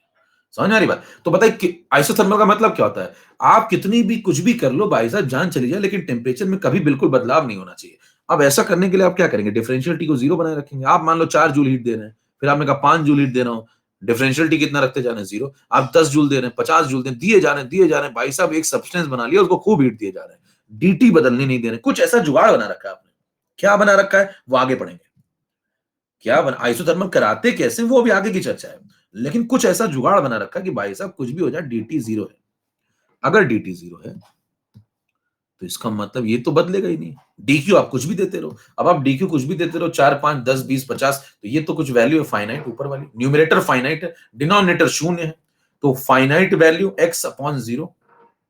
तो ये क्या हो जाएगा बताना, x अपॉन जीरो। मैथ्स इतनी तो आपको आती होगी, इनफाइनाइट की तरफ टर्न करेगा। मान लो आपसे कहते हैं क्वेश्चन में 2/0, ये क्या होता है? इनफाइनाइट। अब 2/0 क्या है? इनफाइनाइट। क्यों 2/0 इनफाइनाइट क्यों होता है? नॉट डिफाइन होता है। अच्छा क्यों नॉट डिफाइन क्यों होता है? क्यों होता है नॉट डिफाइन? अच्छा अनडिफाइन होता है। ये दो अलग अलग बातें बता दें कि नहीं होता है तो होता है। देखो सुनो, इसमें हर चीज में मैथ्स को थोड़ा समझिए आप जरा। हाँ, आपसे पूछे भाई साहब, मान लो आपसे पूछूं मैं, सिंपल एक बिल्कुल पैदल व्यक्ति भी समझ सकता है इस बात को, अगर आप ध्यान से। मान लीजिए 4 में आपने 2 डिवाइड किया, या चलो और थोड़ा डेटा ऐसा ले लेते हैं, मान लो 6 में आपने 2 डिवाइड किया, इसका आंसर 3 है। इसका मतलब क्या है? कह रहे हैं 2 में क्या मल्टीप्लाई कर दूं, 2 में क्या मल्टीप्लाई कर दूं कि 6 आ जाए, आंसर आया 3। 2 में क्या मल्टीप्लाई कर दूं कि 6 आ जाए, तो आंसर आया 3। जरा यहां बताना, 0 में क्या मल्टीप्लाई कर दूं कि 2 आ जाए, कहते कुछ भी कर दो नहीं आएगा। 0 में क्या मल्टीप्लाई कर दूं कि 2 आ जाए, तो कह रहे इनफाइनाइट बढ़ाते जाओ, कह रहे हैं हमने 50 मल्टीप्लाई किया, 5000 मल्टीप्लाई किया, कुछ भी मल्टीप्लाई कर दो, इनफाइनाइटली लार्ज मल्टीप्लाई कर दो, तब भी नहीं आएगा, यानी कि अनडिफाइन है। समझ पा रहे? 0 में क्या मल्टीप्लाई कर दो कि 2 आ जाए, इनफाइनाइट, अनडिफाइंड, कुछ भी कर दो नहीं आएगा। समझ में आई बात क्या चल रहा है? तो ये ठीक है, थोड़ा सा जीवन में मैथ्स लाइए अपने। मैथ्स एक ऐसी चीज है जो डेफिनेट नॉलेज देती है, बाकी सब रिलेटिव। देखिए, इसीलिए मैंने पढ़ी नहीं। तो मेरे दोस्त डीक्यू कैसा है? फाइनाइट, 2 3 4, नीचे क्या है? 0, तो 2/0 इनफाइनाइट। तो बताना सी किसकी तरफ टर्न करेगा? इनफाइनाइट की तरफ। तो कोई पूछे इससे हुआ क्या, साबित क्या हुआ योर ऑनर? तो आप कहेंगे साबित ये हुआ कि जो आइसोथर्मल प्रोसेस होते हैं, आइसोथर्मल प्रोसेस होते हैं, उनमें सब्सटेंस की जो हीट कैपेसिटी होती है वो अनडिफाइन होती है। कितों को फील आगे कंसिडर कर। हेलो, चलें नेक्स्ट पॉइंट। ठीक है, 13 पे आइए, 13 पे आइए। 13 पे बात करते हैं एडियाबैटिक की। मान लीजिए आपसे कहता है कि मैं एडियाबैटिक प्रोसेस ले आऊं, प्रोसेस नंबर 2, प्रोसेस नंबर 1 ये हो गया, कहता है प्रोसेस नंबर 2 पे आ जाओ, एडियाबैटिक प्रोसेस करा दूंगा। एडियाबैटिक प्रोसेस क्या होता है भैया? एडियाबैटिक प्रोसेस ये होता है जिसमें हीट ट्रांसफर मना है ना, हीट ट्रांसफर मना है। तो हीट ट्रांसफर मना है तो मतलब डीक्यू 0 इसका। तो सी क्या होता है? सी होता है डीक्यू बाई डी। और इस बार डीक्यू कितना है? 0। अब जब डीक्यू 0 तो इसका आप हीट दे ही नहीं सकते, इंसुलेटर लगा रखा आपने, जब हीट नहीं दे सकते तो भैया फिर सी कितना होगा? 0, हीट कैपेसिटी 0। यानी कि आपसे पूछा सी ऑफ एडियाबैटिक प्रोसेस क्या होता है, तो आप कहेंगे एडियाबैटिक प्रोसेस की हीट कैपेसिटी शून्य होती है। क्लियर? कहने इससे हमें क्या फायदा होगा? कह रहे एडियाबैटिक प्रोसेस में सब्सटेंस की हीट कैपेसिटी शून्य होती है और आइसोथर्मल में इनफाइनाइट होती है, तो यहां से रेंज आ जाती है मेरे दोस्त, यहां से हीट कैपेसिटी की रेंज आ जाती है। और हीट कैपेसिटी की जो रेंज होती है वो 0 से इनफाइनाइट होती है। 0 पे आप ऐसे क्लोज ब्रैकेट बना दीजिए, इनफाइनाइट पे अनडिफाइनाइट तो ऐसा बना दीजिए। मैथ्स सिखाती है बात, समझ पा ना? जो डिफाइन नहीं होता उस पे ऐसा ब्रैकेट बनता है। ठीक है, ये सब बातें आपको नहीं भी आती तो भी कोई दिक्कत नहीं, रेंज आप समझ गए, यहां से रेंज समझ में आती है। तो हीट कैपेसिटी की रेंज समझ में आ गई। तो हीट कैपेसिटी की रेंज कोई पूछा आज के बाद तो क्या बोलेंगे? 0 टू इनफाइनाइट। अब 0 टू इनफाइनाइट 2 प्रोसेस हो गए, तीसरे पे आ जाइए, 14 नंबर पे भैया। अगला कहता है कि अच्छा इसके बीच में कौन कौन आएगा? कहेंगे सब इसके बीच में ही तो आएंगे। कह रहे आइसोबारिक 3 नंबर पे आ जाओ और आइसोकोरिक 4 नंबर पे आ जाओ। कहता अगर मान लो मैं यहीं पे आइसोबारिक प्रोसेस करा दूं, देखिए जब भी मैं आपको कोई चीज पढ़ाऊंगा तो मैं सारे प्रोसेस के ऊपर पढ़ाऊंगा उसको। अभी देखिए मैं हीट कैपेसिटी आपको पढ़ा रहा हूं तो क्या चारों प्रोसेस से पढ़ा दी मैंने आपको? वैसे मैं वर्क डन भी चारों पे निकलवा दूंगा, वैसे मैं एंट्रोपी चेंज भी चारों पे निकलवा दूंगा और सब खत्म हो जाएगा इसी तरीके से सिस्टमैटिक एकदम।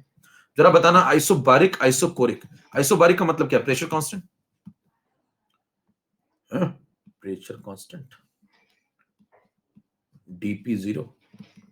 इस पे जो हीट कैपेसिटी होती है वो उसको बोलते हैं सीपी।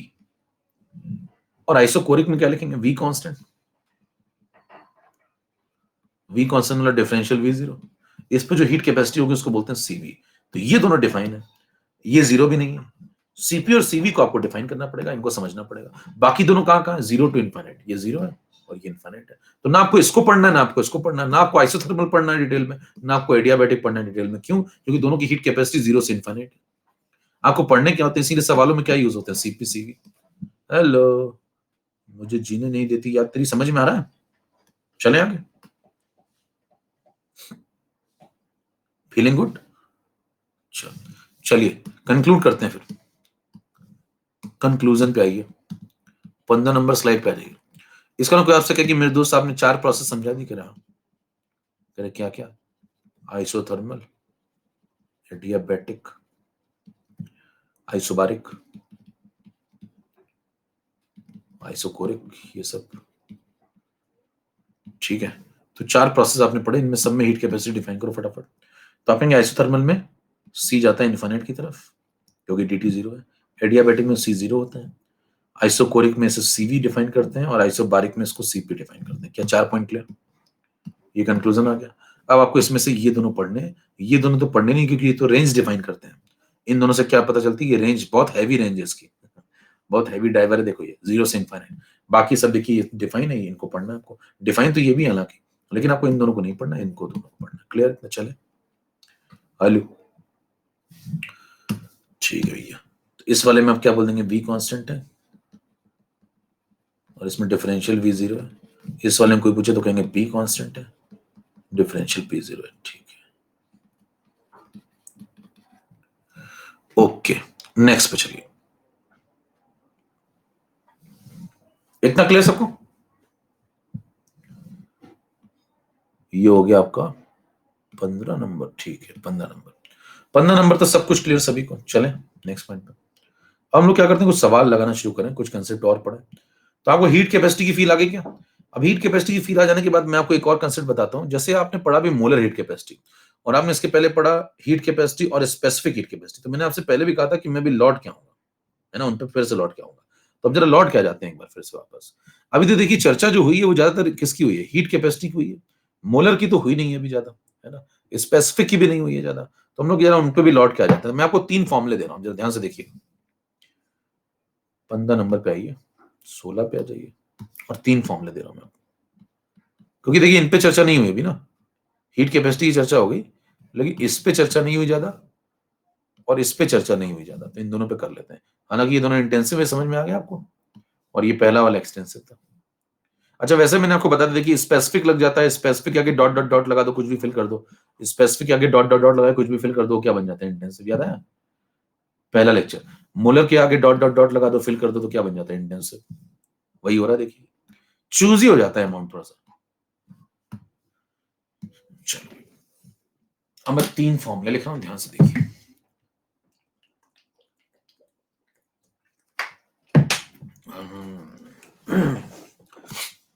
देखना भाई, DH इज इक्वल टू, अच्छा DH से भी पहले मैं एक कंसेप्ट आपको सिखा दूं कि DH होता क्या भैया, ये चीज क्या है। जैसे उदाहरण के तौर पे DH क्या चीज है ये भी समझ लीजिए पहले। जैसे मान लीजिए आपसे कहता है कि C की वैल्यू आपने डिफाइन करी पीछे। C की वैल्यू क्या डिफाइन करी आपने? C की वैल्यू आपने डिफाइन करी dq by dt, dq by dt। ठीक है, अब यहां पे 2 केस बना लो, एक फिर 3 फॉर्मूले उसके बाद लो दूसरा। मान लीजिए आप एक बार हीट जो प्रोवाइड कर रहे हैं सब्सटेंस को, और वो आपने दिया एट कांस्टेंट प्रेशर, और एक बार आपने हीट दिया है कांस्टेंट वॉल्यूम। आपने हीट दिया ना, दो तरीकों से दे दिया आपने। तो पहले वाले को आप डिफाइन करेंगे C is equal to D Q at constant pressure upon dt। दूसरे वाले को आप डिफाइन करेंगे C is equal to D Q at constant volume upon dt। अब देखिए ध्यान दीजिए, D Q at constant pressure वाले को बोलते हैं डिफरेंशियल H, ये मैं आपको पढ़ा चुका हूं पहले। Hello, D Q at constant pressure या हीट ट्रांसफर कांस्टेंट प्रेशर को बोलते हैं DH। तो ये हो जाएगा DH बाई dt। और बताइए नीचे वाला D Q at constant volume, इसको बोलते हैं D, तो ये बन जाएगा डी बाई dt।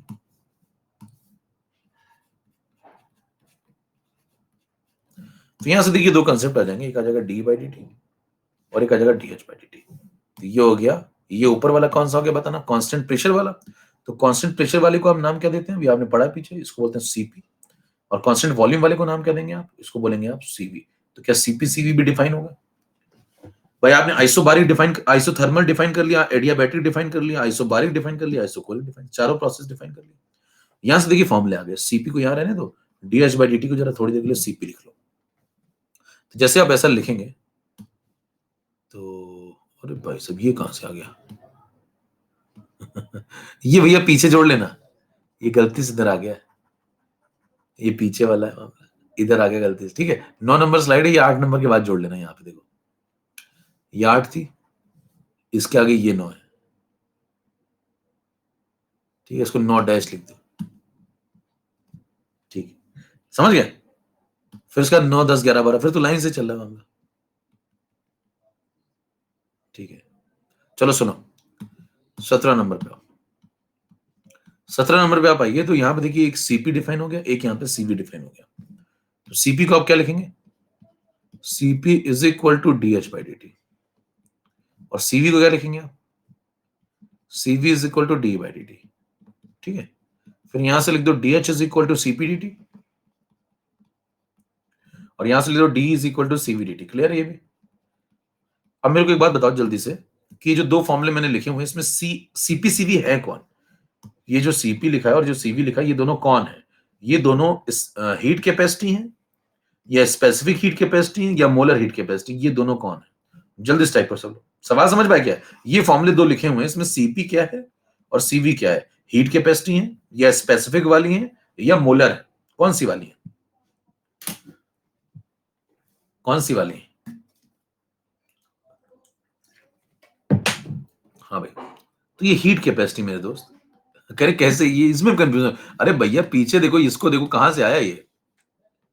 देखो ये कहां से आए दोनों बातें, यहां से। ये कहां से आई? यहां से। यहां से देखो ये और ये यहां से, यानी कि ये दोनों बातें कहां से आई? यहां से। और ये कहां से आया? ये कहां से आया? जाओ पीछे जाओ, ये देखो यहां से। क्लियर है? तो ये है दोनों हीट कैपेसिटी। समझ में आ रही बात? अब मैं आपको तीन फॉर्मूले देता हूं। कंफ्यूज, यहां पे कंफ्यूजन शुरू होता है लोगों को जब तीन फॉर्मूले दिए जाए। एक तो समझ में आ गया आपको, अब तीन दे रहा हूं मैं आपको। 17 के बाद 18 ये 18 में मैं आपको तीन फॉर्मूले दे रहा हूं। पहला, DH is equal to CPDT, D is equal to CVDT। पहला। दूसरा, DH is equal to MCPDT और D is equal to MCVDT। तीसरा, DH is equal to NCPDT और D is equal to NCVDT। अब आपको बताना है जो तीन फॉर्मूले लिखे हुए हैं, इन तीन फॉर्मूले में पहला, दूसरा और ये तीसरा सेट है। तीन सेट है, एक सेट, दो सेट, तीन सेट। इसमें CPCV कौन है, इसमें CPCV कौन है और इसमें CPCV कौन है? इसमें CPCV और इसके CPCV और इसके CPCV क्या सेम है? क्या तीनों हीट कैपेसिटी है केवल? क्या ये इनमें से कोई स्पेसिफिक और मोलर भी है? ये आपको बताना है। हाँ भाई टाइप करिए, फास्ट लर्नर जल्दी से टाइप करो। डरावनी आत्मा, बताओ। डरावनी आत्मा रंगीन आत्मा बन चुकी है। होली आती भाई साहब रंगीन आत्मा बन गई। सोचो दिवाली में क्या बनेगी।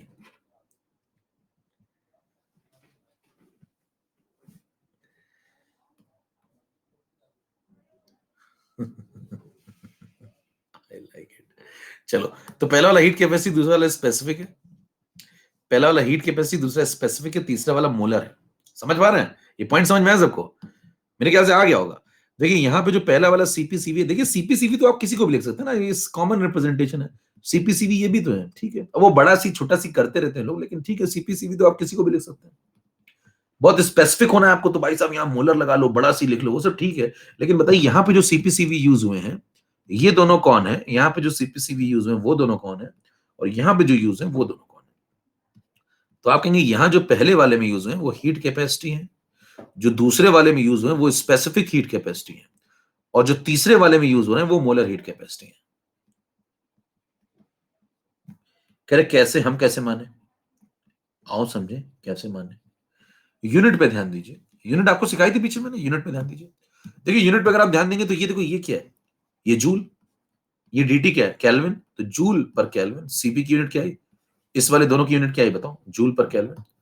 तो अगर आपसे कोई पूछे कि बताओ इन दोनों में ये जो CPCV आपने यूज किए हुए हैं इनकी यूनिट क्या है, तो आप कहेंगे ये जूल पर केल्विन है। और जूल पर केल्विन कहां होती है बताओ? हीट कैपेसिटी में। तो ये हीट कैपेसिटी है।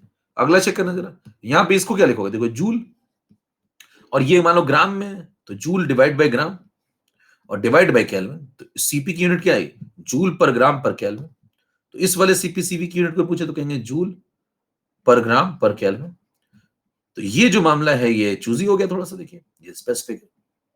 तीसरे वाले में ये जूल में देखो ये मोल है तो मोल इधर डिवाइड कर दो, तो जूल पर मोल पर केल्विन। तो ये हो गया जूल पर मोल पर केल्विन। तो इसको आप लिख सकते हैं joule mole inverse kelvin inverse. Clear है मामला भाई? ओके। तो इस तरीके से तीन यहां पर डिफाइन हो गए, पहला वाला, दूसरा वाला और तीसरा वाला। क्लियर है? इतना समझ में आ गई बात? ऐसे भी आप समझ सकते हैं। देखिए डेफिनेशन को और समझिए जरा। यहां पे मान लो m को मैं 1 ग्राम डाल दूं, कितना डाल दूं 1 ग्राम, dt को डाल दो 1 केल्विन, तो इसको 1 पुट कर दो, इसको 1 पुट कर दो, तो cp किसके बराबर आ जाएगा dh के, यानी कि cp क्या है equal to heat, cp is equal to heat का कौन सी हीट, जब हम 1 ग्राम सब्सटेंस का टेम्परेचर 1 डिग्री से बढ़ाते हैं या 1 केल्विन से बढ़ाते हैं तो जितनी हीट चाहिए वो cp है। चेक कर पा रहे हैं, देखिए मैच कर रहा है इससे। यहाँ पे आ जाओ, अगर यहाँ पे 1 मोल डाल दो, n की वैल्यू 1 मोल डाल दो, dt को डाल दो 1 केल्विन, तो ये 1 हो गया, ये 1 हो गया, तो cp किसके बराबर होगा dh के बराबर, तो cp क्या हो गया, it is equal to the heat required to raise the temperature of 1 mole by 1 kelvin. तो cp कौन है, मोलर है। क्लियर है। तो क्या फॉर्मूले से आप समझ पाएंगे। अच्छा, आपको ये फॉर्मूला कब लगाना है, ये कब लगाना है, ये कब लगाना है, यूनिट देख करके, यूनिट ये वाली है तो आप ये लगाइए, यूनिट ये वाली तो ये लगाइए, यूनिट ये वाली तो ये लगाइए। तीनों क्लियर, पहला वाला x है, बाकी दोनों इन है, सब सेट हो गए मामले। आगे बढ़ते हैं, अब इसमें थोड़ा और कंसेप्चुअल चले, 19 नंबर पे आइए जरा। अब इतना तो ठीक है, लोग थोड़ा बहुत पढ़ लिख लेते हैं, इतना थोड़ा बहुत लोग जानते हैं, कंसेप्ट के अंदर घुसे अगर थोड़ा, उदाहरण के तौर पे, अब थोड़ा कंसेप्चुअल बात कर रहा हूं मैं, ध्यान सुनिए जरा। पहले भी कंसेप्चुअली बात थी लेकिन अब थोड़ा और ज्यादा। O2 गैस लिया आपने मान लीजिए, और कांस्टेंट वॉल्यूम पे इसको हीट प्रोवाइड करी, ठीक है, कांस्टेंट वॉल्यूम पे हीट प्रोवाइड की। अब मान लीजिए आपसे कहता हूं मैं कि 1 ग्राम मैंने O2 गैस ली, पहले 1 ग्राम O2 गैस, तो बताइए 1 ग्राम O2 गैस का टेम्परेचर आपने मान लो बढ़ा दिया, है ना, raise the temperature by 1 degree, raise the temperature by 1 degree, तो आपसे पूछा कि कितनी हीट लगी, आपसे पूछा कि कितनी हीट लगी, तो आप कहेंगे अमाउंट ऑफ हीट निकला भैया, वो उसको हमने बोल दिया सीवी। वी क्यों बोल दिया, क्योंकि कांस्टेंट वॉल्यूम पे, तो सीवी बोल दिया। 1 ग्राम के लिए मान लो इतनी हीट लगी, तो बताइए 1 ग्राम वाला जो डिफाइन हुआ है ये कौन है, फिर पर ग्राम पे जो डिफाइन होता है वो कौन होता है, वो होता है स्पेसिफिक हीट कैपेसिटी, है ना, वो क्या होता है। तो इसका ना ये जो आपने लिखा है ये कौन है, ये स्पेसिफिक हीट कैपेसिटी। छोटा सीवी लिख सकते हैं हम इसको चाहे तो, अगर सही रिप्रेजेंटेशन बहुत ज्यादा लिखना चाहते हैं, छोटा सीवी लिख दो, कैपिटल मत लिखो, कैपिटल आप मूलर के लिए लगाते हैं, तो ये स्पेसिफिक हीट कैपेसिटी होगी। फिर मान लीजिए मैं आपसे कहता हूं 2 ग्राम ले लूं मैं सब्सटेंस, तो बताइए 2 ग्राम के लिए O2 गैस अगर मैं लेता हूं और इसका भी टेम्परेचर मैं 1 डिग्री 1 केल्विन से बढ़ा देता हूं, तो बताइए क्या इतनी हीट लगेगी या डबल लगेगी इसकी, बताइए ये डबल कर दिया तो ये डबल हो जाएगा या फिर ये सीवी ही रहेगा, तो कहेंगे डबल हो जाएगा, क्यों, या वही रहेगा, बताना, ये डबल हो जाएगा या वही रहेगा, जरा बताना जरा भाई, ये डबल हो जाएगा या वही रहेगा। अब सुनते हैं ना कंसेप्ट, देखिए ये डबल हो जाएगा वही रहेगा, कि नहीं ये क्या, मतलब हीट रिक्वायर्ड, भैया ये क्या है, अच्छा सीवी क्या है यहाँ पे, हीट रिक्वायर्ड है ना, ये क्या है हीट रिक्वायर्ड। अब ये स्पेसिफिक बन गया तो मैं क्या कर लूं, ये हीट रिक्वायर्ड है, तो 2 ग्राम के लिए कितनी हीट लगेगी, इतनी हीट लगेगी, या सीवी हीट लगेगी। 1 ग्राम के लिए अगर सीवी हीट लगी तो क्या 2 ग्राम के लिए भी सीवी लगेगी, यस और नो, नहीं, कितनी लगेगी बताना, 2 सीवी, कितनी लगेगी, अरे 1 ग्राम के लिए अगर सीवी लगी तो 2 ग्राम के लिए क्या 2 सीवी नहीं लगेगी, ये बात समझ में आती है। अच्छा, अब मेरे को बताना क्या ये 2 सीवी है तो क्या स्पेसिफिक हीट कैपेसिटी को डबल कर दिया है, नहीं, स्पेसिफिक हीट कैपेसिटी तो सीवी ही है, ये हीट रिक्वायर्ड को डबल कर दिया है, यानी कि ये जो डबल हुआ है ये क्या, ये हीट कैपेसिटी को डबल किया है। हीट कैपेसिटी कैसा होता है, एक्सटेंसिव होता है, अमाउंट को डबल करेंगे तो हीट कैपेसिटी डबल हो जाएगा। तो ये देखिए हीट कैपेसिटी, ये भी क्या है, ये हीट कैपेसिटी, ये सब हीट कैपेसिटी। 3 इंटू सीवी लिख दो तो वो भी हीट कैपेसिटी है, 4 इंटू सीवी लिख दो तो वो भी हीट कैपेसिटी, क्योंकि हीट कैपेसिटी तो कितने भी अमाउंट पे डिफाइन होती है। क्या फील आ रहा है कंसेप्ट का, हीट कैपेसिटी मेरे दोस्त कितने भी अमाउंट पे डिफाइन होती है। 1 ग्राम पानी पे डिफाइन होगी, हाँ, 2 ग्राम पानी पे डिफाइन होगी, हाँ, 18 ग्राम पानी पे डिफाइन होगी, यस, सब पे डिफाइन होगी, सब पे।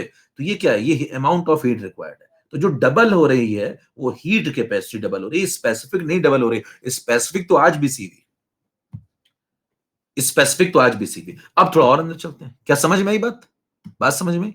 फिर मान लीजिए आप चलते के चलते आपको मौज आने लगी, 1 ग्राम 2 ग्राम, मान लो 2 ग्राम के लिए आपसे हीट पूछा कितना, 2 सीवी। 3 ग्राम के लिए बताओ, अबे 3 ग्राम के लिए बताओ, 3 सीवी। काम पे ध्यान दीजिए, वो तो छोड़िए आप, है ना, छुट्टी वाले चले जाओ और जो स्पैम कर रहा हो वो स्पैमर को देखो, यहाँ काम की बात करने वाले काम करो। 3 ग्राम के लिए बताना क्या, 3 सीवी, है ना, आई जस्ट डोंट केयर। 4 ग्राम के लिए बताना 4 सीवी, मुझे फर्क नहीं पड़ता, ठीक है। 5 ग्राम के लिए 5 सीवी, तो बताना 32 ग्राम के लिए, है ना, मैं अपना काम करता रहता हूं, मेरे को फर्क नहीं पड़ता इन सब चीजों से ना, और आपको भी नहीं पड़ना चाहिए, अपना काम करते रहिए। 32 ग्राम, 32 ग्राम के लिए, 32 ग्राम के लिए बताना, 1 डिग्री कर बढ़ा दिया तो आंसर कितना लिखोगे, 32 सीवी, 32 सीवी। क्या ये फील आ रहा है कंसेप्ट? तो आप बताइए स्पेसिफिक हीट कैपेसिटी को थोड़ी 32 गुना कर दिया। कोई पूछे भाई साहब कहते हैं स्पेसिफिक हीट कैपेसिटी को 32 गुना कर दिया तुमने, ऐसा थोड़ी किया है। स्पेसिफिक हीट कैपेसिटी तो आज भी सीवी है, कल भी सीवी थी, अभी भी सीवी है। ये जो डबल हो रहा है, 32 गुना हो रहा है, ये हीट कैपेसिटी बदल रहा है। हीट कैपेसिटी एक्सटेंसिव होती है, क्लियर है? अच्छा, अब मेरे को बताना, अगर आप यहां पहुंच गए तो इसका मतलब 32 ग्राम का मतलब आप 1 मोल पे पहुंच गए, तो क्या 1 मोल O2 गैस का अगर मैं टेम्परेचर 1 डिग्री 1 केल्विन से बढ़ाता हूं तो बताइए आंसर यही आएगा फिर 32 CV। अथवा लगा लीजिए भाई, 32 ग्राम O2 की जगह पे लिख सकते हैं ना, 32 ग्राम O2 की जगह पे 1 मोल O2 लिख सकते हैं। यस, ओके, तो यही आंसर आएगा। अच्छा, ये जो आंसर है इसका मतलब ये कौन है फिर? अबे ये कौन है फिर? तो मुझे ये आंसर आ गया, तो ये कौन आ गया? तो कहेंगे ये जो आ गया ये मोलर है। ये जो आ गया ये अब मोलर है। क्यों ये मोलर क्यों है? क्योंकि 1 मोल अगर आप O2 लेते हैं उसका टेम्परेचर 1 डिग्री से बढ़ाने पे जो हीट चाहिए होती है वो मोलर होती है। कितने लोगों को समझ में आ रही बात? तो बताइए इसका मतलब क्या मोलर हीट कैपेसिटी आ गई? तो क्या आपसे पूछिए ये कौन है, तो आप कहेंगे ये मोलर हीट कैपेसिटी है। अब देखिए यहां से मोलर हीट कैपेसिटी का कंसेप्ट जन्म लेता है, और इसको रिप्रेजेंट अगर आप बहुत सही से करना चाहें कि नहीं मैं बिल्कुल एग्जैक्ट लिखूंगा, तो लिखा जाता है कैपिटल सी और नीचे लिखा जाता है छोटा है। क्या कैपिटल सी और नीचे मोलर लिख दिया तो इज इक्वल टू क्या 32 टाइम्स ऑफ सीवी है।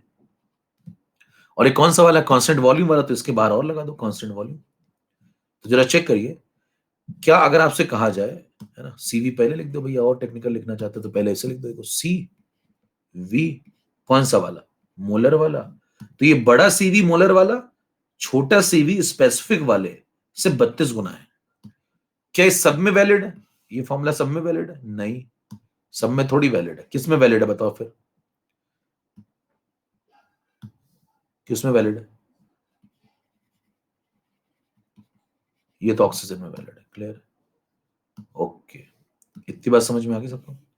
ऐसे क्या आप नाइट्रोजन के लिख सकते हैं?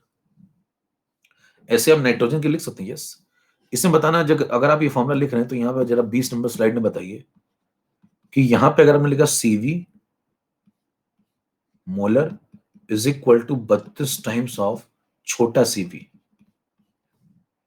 फिर इसी तरीके से आप लिख सकते हैं CP molar is equal to 32 times of छोटा सीपी है। तो मेरे को एक बात बताओ, ये जो आपने छोटा सीपी और ये दोनों लिखे हुए हैं, ये कौन है? ये कौन है और ये कौन है? मान लीजिए आपने O2 गैस के लिए दो रिलेशन लिख दिए, तो ये दोनों कौन है? ये दोनों स्पेसिफिक है। अभी और जहर फैलेगा धीरे धीरे। ये दोनों स्पेसिफिक है। फील आ रहा कंसेप्ट का? और आपसे पूछे मेरे दोस्त ये दोनों कौन है? ये दोनों कौन है? ये कौन है? ये कौन है? क्या बताएंगे ये दोनों कौन है? ये दोनों मोलर कीट के। कितनों को समझ में आ गया मामला? रिलेशन भी समझ में आ गया, कंसेप्ट भी समझ में आ गया, कितनों को एकदम क्लैरिटी है? इंटेंसिव किसको बोला, एक्सटेंसिव किसको बोला, एकदम सब क्लियर है।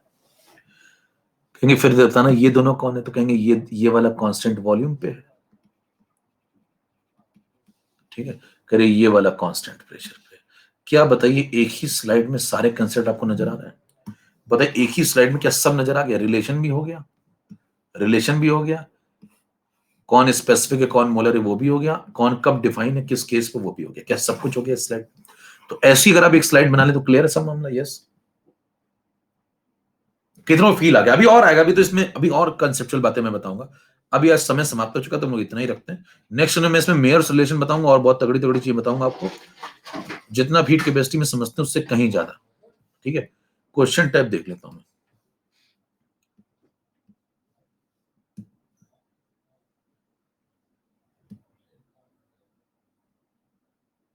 क्या क्या भेजते यार तुम लोग? कुछ मजेदार भेजो। Aldehyde after reaction with टॉलिन agent पुराना हो गया।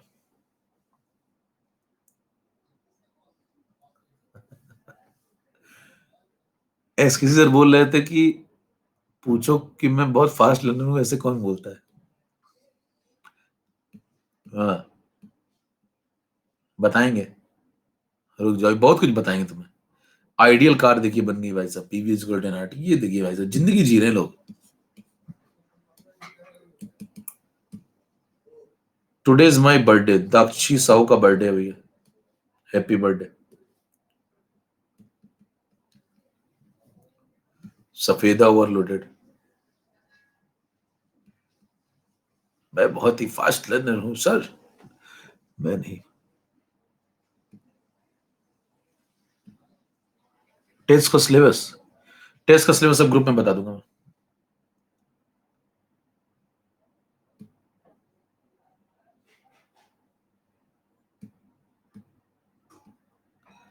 रिडॉक्स 11th वाले बैच से पढ़ता हूँ, उसका कोर्स कब तक आएगा नेक्स्ट? अच्छा, रिडॉक्स की एक ही 1.5 लेक्चर में खत्म हो जाएगी, अब मतलब खत्म ही बैलेंसिंग बची, बैलेंसिंग अगले लेक्चर में या उसके अगले लेक्चर में खत्म हो जाएगी, तो नेक्स्ट कोर्स आ जाएगा बस 2 दिन में, 3 दिन में कर लेना उसमें।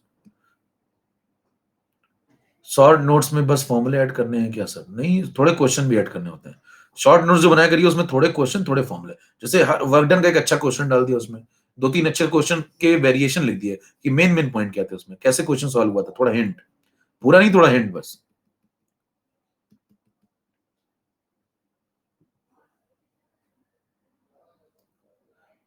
चाचा जो क्लास में बताते हैं वही कॉपी में लिख लेते हैं, ऐसा नहीं करना चाहिए क्या? वही करना चाहिए, और क्या करोगे?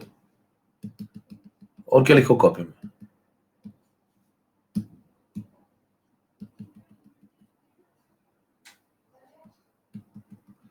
एराइज बैच में 11 का सिलेबस में बस वही से बचा हुआ है, 2-3 बातें, एक थर्मो के 2-3 लेक्चर बचे हुए हैं, और रेडॉक्स का एक लेक्चर बचा है, एक लेक्चर में रेडॉक्स खत्म होगा, 3 लेक्चर थर्मो के बचे हुए हैं, थर्मोकेमिस्ट्री के, और बस 2 लेक्चर में बिहेवियर ऑफ गैसेस करा के खत्म हो जाएगा, 11th पूरा फिनिश।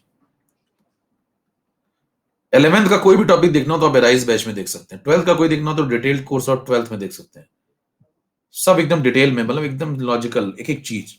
जैसे सॉलिड स्टेट किसी को रिकॉर्डिंग देखनी हो, 12th का कोर्स उठा लीजिए, डिटेल कोर्स और 12 ढूंढ लीजिए, मिल जाएगा। 11th का कोर्स उठा लीजिए, उसमें सारे 11th के चैप्टर, 12th वाला उठा लीजिए, उसमें सारे 12th के चैप्टर, और बाकी आपका तो चल ही रहा है। चलिए, नमस्कार, जय भारत।